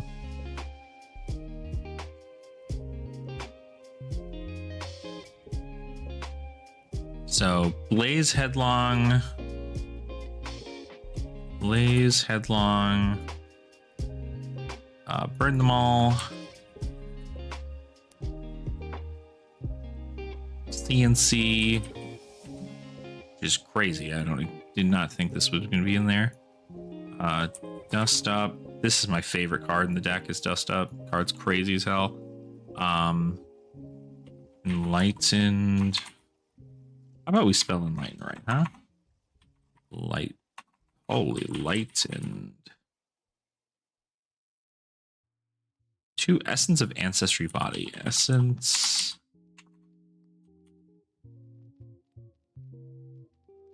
And then 3 Fate Foreseen. All the invokes. Loyalty Beyond the Graves.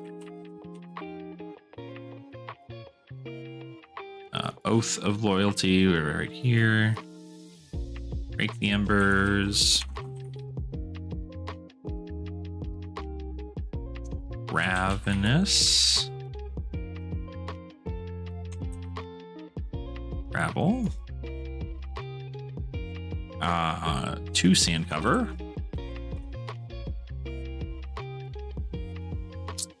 2 Shelter. 3 Sigil.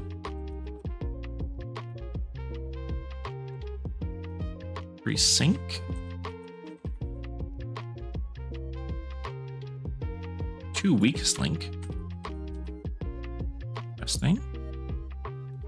3 Tome of Ethereal Flame. And then my 1 copy of Yellow Remembrance. And then 2 Passing Mirage and a Warmongers.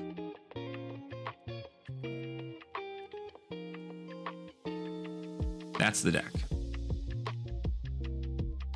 Cool. Let's see.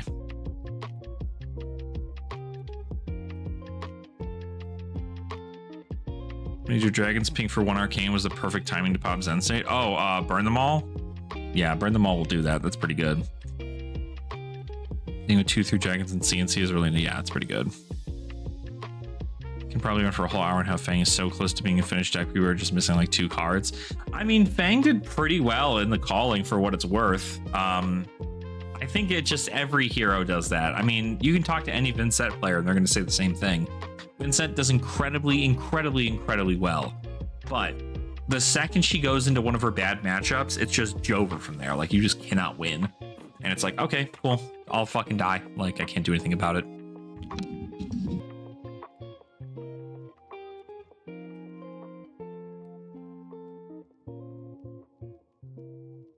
Ooh, that was close.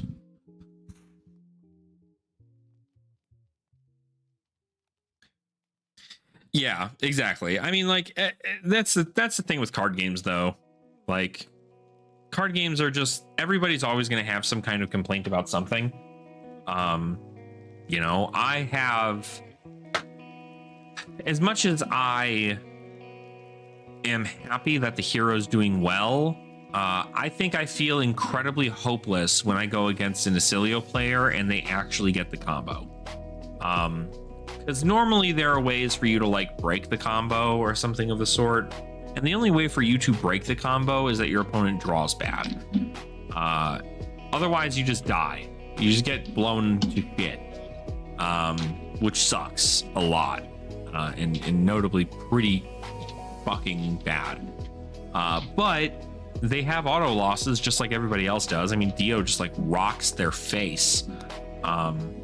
If an Ira is able to get a sensor off, it's just donezo from there, right? As long as they know the matchup. So, I don't know. And putting yellow sync below something's off. Sometimes that might be right. I mean, it took a long while for freaking, what's it called, to put blue sync below in like Enigma, right? It's not terrible. Yeah, compliance isn't bad, but also notably, like, again, I don't like these like silver bullet cards. I'd much rather it just be like a better design around the hero. Like, make it so it's not their only out of winning is this big combo, you know? But that's just me. At the end of the day, people are going to play what they're going to want to play, and I'm going to play what I want to play.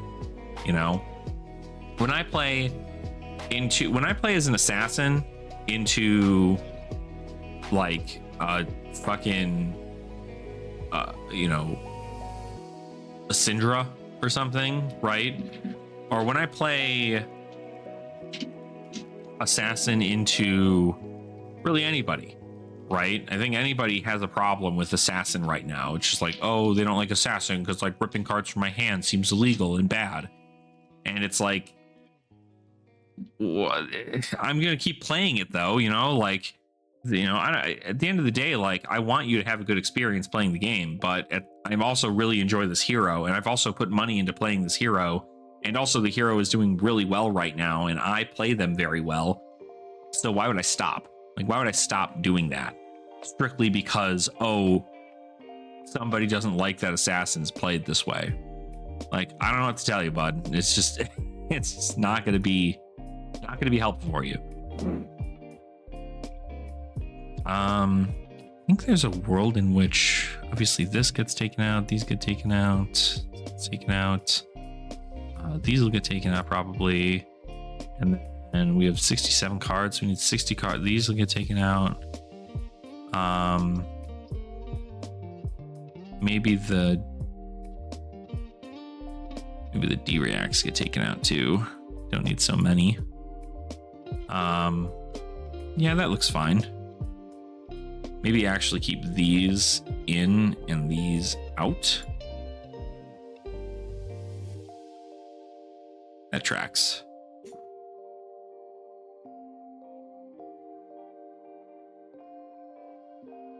Exactly, right. Because I didn't know the reaction timing yet when I played Slippy. Yeah, I mean, not knowing the that's just gonna make you a better assassin, is knowing the reaction timing. Especially like that was I had a huge thing back when I started too, when I was like, okay, cool, I'm gonna play this, and then I'm like, all right, cool, I want to play this other one too, but I was under the impression that I had to wait for my opponent to say nothing, and then it would come back to me. I was under the impression that if I said no reactions and they said no reactions, I could then react and then they could not. Initially when I started. And they were like, no, you have to react, and then your opponent has a chance to react, and then it comes back to you, and you can react again once it resolves. But you can't, you know, priority stuff. So, but, you know, the more you learn that, the better you become as a player, especially when you learn how to, like, you know, fuck up this whole thing, because some cards, when, like, you know, if they play like a defense reaction, or like they're playing something to like completely and utterly rock your shit, you can just be like, okay, cool, at instant speed, throw these cards out of my hand. And it's like, oh, okay, cool. So like you at least were able to do that at instant speed. It's like, yeah, that's the priority window. Learning that the reactions were instant speed reactions. So,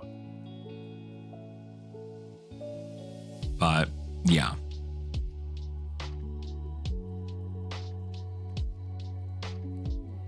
I'm telling you, we just got to get you on Dawnblade. We got to get you on Dawnblade Great Axe. You're going to love it. And then when the time comes that Hatchet Dory becomes popular again, you'll at least have all the stuff for it. So,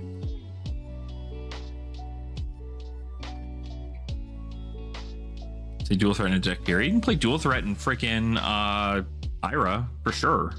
Ira runs dual threat all the time. And you could theoretically play dual threat in Fang. That's a pretty good yellow.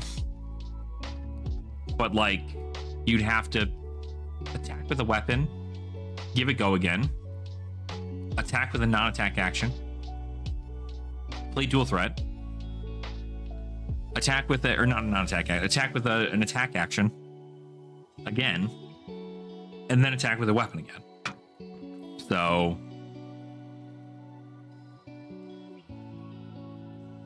I don't know. There's a world in which it's fine. But you have to have it.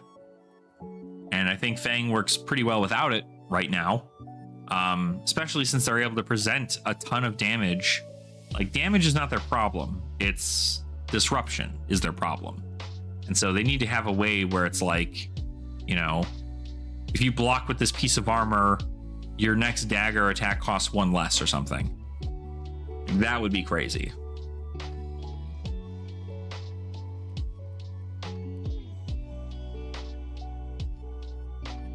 Yeah, that's not terrible. Yeah, if you do like Phoenix Flame stuff, I would love to see Phoenix Flame fucking bang. That'd be crazy. I've not played this hero in so long. I have to remember what they even do.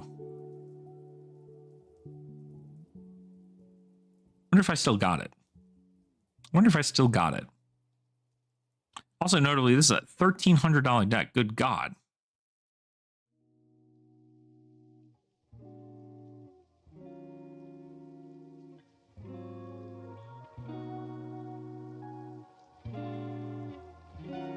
Damn, Crown is still expensive right now. Huh. $1,500. 1,100. I mean, to be fair, this would be the deck I would bling out too. So what are we looking at if we did this, huh? This would be a couple easy ones. I love the jump in this situation. It's like, okay, cool. Yeah, like dust ups and you break the embers and answer. These are just like cool rainbow foils. And then it's like cold foil Storm of Sandakai, $6. Cold foil Burn Them Alls are about $6 each. You have a cold foil Calming Gesture, which is $26. Cold foil Passing Mirages, which are about $15 each. And then everything else is cold foil. This is such a cold foil deck. That's crazy work. And then you have the dragons, right? Like the fucking Invoke Themi. Like all of these. That's so expensive. Could you imagine toting around 10 grand in a deck box? I'd freak out. That'd be insane.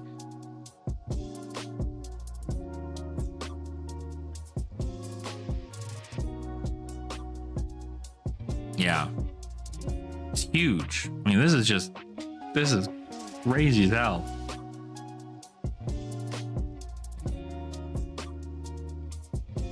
But it's cool. Very cool.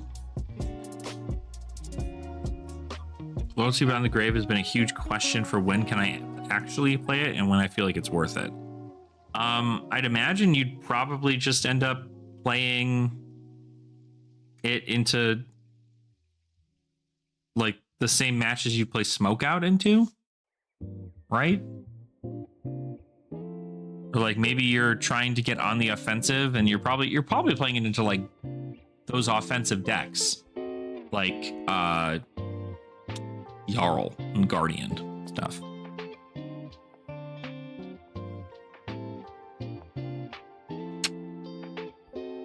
I miss this deck. I should build this. I literally have all of these cards except Tome of Imperial Flame. I have every one of these cards. Like all the equipment, everything. I just don't have the tomes. So I should build it so I have it. Especially if Nora keeps wanting to do LL stuff. Because if Nora wants to keep doing LL stuff, I'd rather just have like a deck for it. And especially since it's the deck I fell in love with, I'd rather it be built and then just be like, oh, I already got it. So, yeah. Yeah, I know. Look at that. Freaking all reds. The whole deck, besides these fucking 4 cards, all reds. Beautiful. Yeah, they're not expensive. I mean, $25 a piece, that's still $75 for a hero that can't be played right now. I think okay, so the reason I'm not buying them yet, and I really just should like pull the trigger on them, The reason I have not bought them yet is because I know deep down that the second Dromai 2 ends up getting released, the cards are going to go up in price a whole lot, and then they're going to get banned because LSS is going to go, remember that whole thing where we said that like it might be on a watch list because technically it's a draw 2 and it's very specific to these things. Like we kind of wanted to make sure that that was not the concept here again, and so we're going to ban the card. I do genuinely think it's going to get banned, and if it is going to get banned, I don't want to spend $75 on a card that's going to get banned, where I can then buy it for like $5. But notably, if it gets banned in CC but not in LL, where it's being used right now, you know, I guess this is currently the price for it then, right? Because if it's not seeing use in CC and it's seeing use in LL, I mean, the price is still pretty good here, so we'll see. We'll see what it is. What does this hit? Already. Should be a New Year's Armory deck Origins. I mean, that'd be sick. I don't think it'd be an Origins deck, but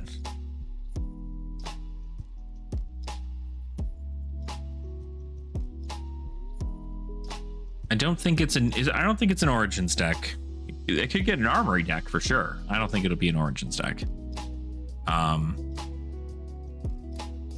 You can make a new hero and as just a regular CC deck. The reason they call them Origin decks is not because it's like, oh, we're introducing a new hero. They call it an Origins deck because it's like heroes from the past who are no longer alive. And Dromai is very much so alive.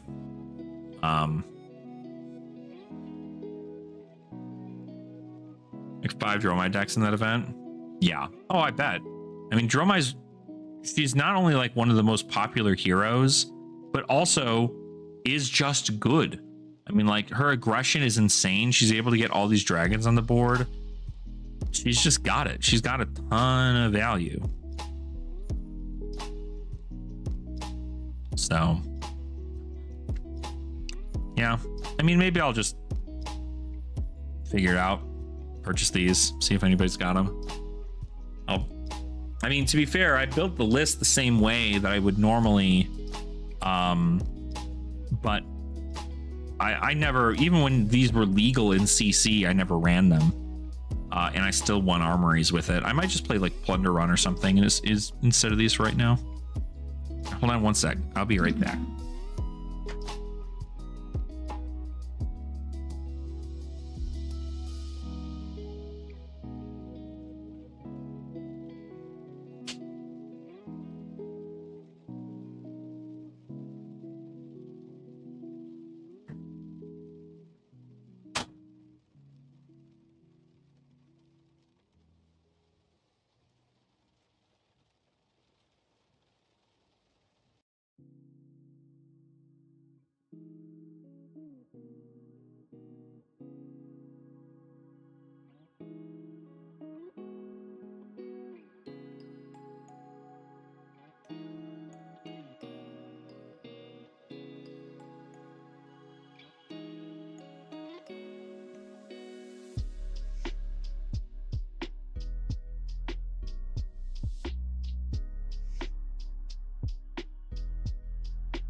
All right.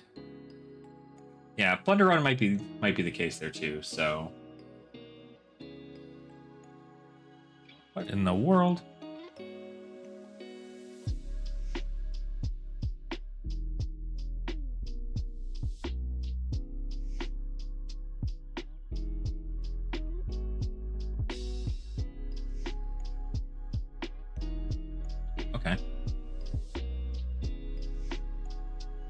Interesting. Oh, there's like a poll system now too. That's kind of cool. Okay. My God, that's a menace. Yo, what's up, Chris? Have you played with New Level 7 yet? I've been going to the armories lately, and the group's been solid. So I have not been able to go, just because it's on a Tuesday and I work on Tuesdays. But I've been there previously. I was there for their very first armory to like just go hang out, and I had some like cards to trade and stuff, and it was a lot of fun. I mean, it was a pretty solid group of individuals. It's a pretty good spot, and also obviously Level 7 has a pretty good reputation for themselves. So I think the attendance was due to happen, especially on that day. So. About to pass out. I got a silly question. Perchance spare, but I do not. I do not have a spare Brave Forge bracers. I sold my Brave Forge bracers to an individual who was looking to get into Dory, and now I don't even know that they want to play Flesh and Blood anymore. So. We'll see. We'll see if I end up getting them back, but. We shall see. I doubt it though. I don't think they're gonna leave. They're going through a stint right now where they're not like in love with the fact that one of their heroes is just like really good in the meta, and so because of that they're just kind of like, well, I don't want people hating me because I'm playing a deck that I like but other people don't. And I'm like, I feel you. You can play whatever you want. I see. But luckily, I mean, Brave Forge bracers are pretty cheap to purchase, if I recall correctly. I don't think they're that expensive, right? Brave Forge bracers. Yeah, $23. That's a deal.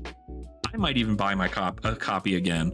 I might just buy a rainbow foil friggin' black border copy for that price. That's crazy cheap. I want them by like Saturday. I see. Whoop.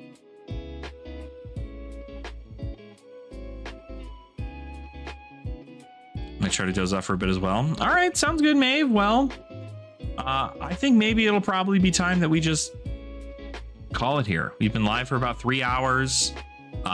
Thank you to everybody who's been watching. Looks like we've had a pretty concurrent 17 viewers, which is huge. So thank you all for watching. Thank you all for walking me through some Prism nonsense. We were able to get a couple games in here, and I'll probably do a couple YouTube videos in which I look towards more, just because this is it's very fun, and also we're undefeated right now, so we take those wins. Travel for a couple weeks and been going to Englewood because Tuesday I've been working out on the day. I see. I know, Chris. I've been missing you too, dude. We'll have to find some time. Luckily, you know where I live. So if there's ever a day in which you're just like, yo, let's grab some coffee and jam some fab, just tell me what day works. I'll find you. We can get that going. But yeah, no, Prism was a lot of fun today. I think I'm happy that I'm playing a version of the deck that does not include the Fableds, because being able to tell them this is pretty good. So being able to just say, hey, you can play this deck for $300 and you get everything. Like, I still, again, the fact you're able to get a Phantasmal Footsteps for as cheap as you are right now, the reason it's so cheap is because you get to, the convention exclusive promo just came out. So everybody's trying to sell their version of Footsteps to pay for their convention exclusive promo, which notably I have and will be using in this deck to flex on motherfuckers all day long. That's the goal. When does Iron Song beat Bracers? Just Dawnblade, because it only affects swords. Iron Song only affects swords. Bracers affects weapons, which is why Bracers is better into Fang. That's that whole thing. But anyhow, done burping in your all's ears. Thank you everybody for watching. I appreciate you so much. If you haven't already, please make sure to go ahead and subscribe to the channel. We are moving on closer to 3,000 subscribers. That is my personal goal for the end of this year, is that we get 3,000 subscribers. I'm hoping that my spoiler card that I get and I promote to everybody is worth is enough to also boost those numbers a lot. But we'll see when that happens, because that'll be kind of fun. But that's not going to be until the 8th. What did I say it was? I think I said it was the 8th. Yeah, hold on. It's on Bluesky, right? Bluesky. What did I put down? What did I put down? Where's my profile? The 8th. Yeah, September 8th. So that's when I'll have my spoiler hopefully all ready and taken care of by then. It's gonna be really, really cool. I was more curious on the Kasai side of things. You're probably still playing Bracers. Well, yeah, you're probably still playing Bracers. Because the Vigor token's gonna come from, or no, that makes you a Courage token. You don't really need the Courage token. It's not like worthwhile, I don't think. I think having the Battle Worn makes more sense than the Temper, but yeah, I don't know though. I'm not a Warrior player, so I unfortunately just do not know how to answer that question. But yeah, so like I said, thank you all for watching. Thanks for hanging out. If you did enjoy today's stream, just subscribe. I appreciate it. I love your faces, and I'm going to continue to make the content that y'all hope to see as far as the commoner stuff goes. And then I'll probably be making some videos regarding Prism moving forward here. And then also talking a bit about just, you know, the Flesh and Blood scene in general. I'll probably talk to a couple people who maybe played in the commoner event and kind of get their takes as to how they felt the format was. And then that will assist further with getting, you know, more content out there for people. Sorry, I'm sleep deprived now, so you'll see that I'm like slowly falling asleep as we're speaking to each other, which is why I'm going to bed. So thank you again so much for hanging out with me today. Any critiques you have of my content, you can leave in the comments, and I will gladly read them and see whether or not they are helpful criticisms or if they are not. But I want to grow this channel, and I want all of you to help me in growing it, and I can't do it without you. So thank you for being here. It really does mean a lot. Yeah, stop yapping, go to sleep. That's what we're doing. We're going to sleep. So good night. I will see all you beautiful Ashwings in our next live stream. See y'all later. Bye.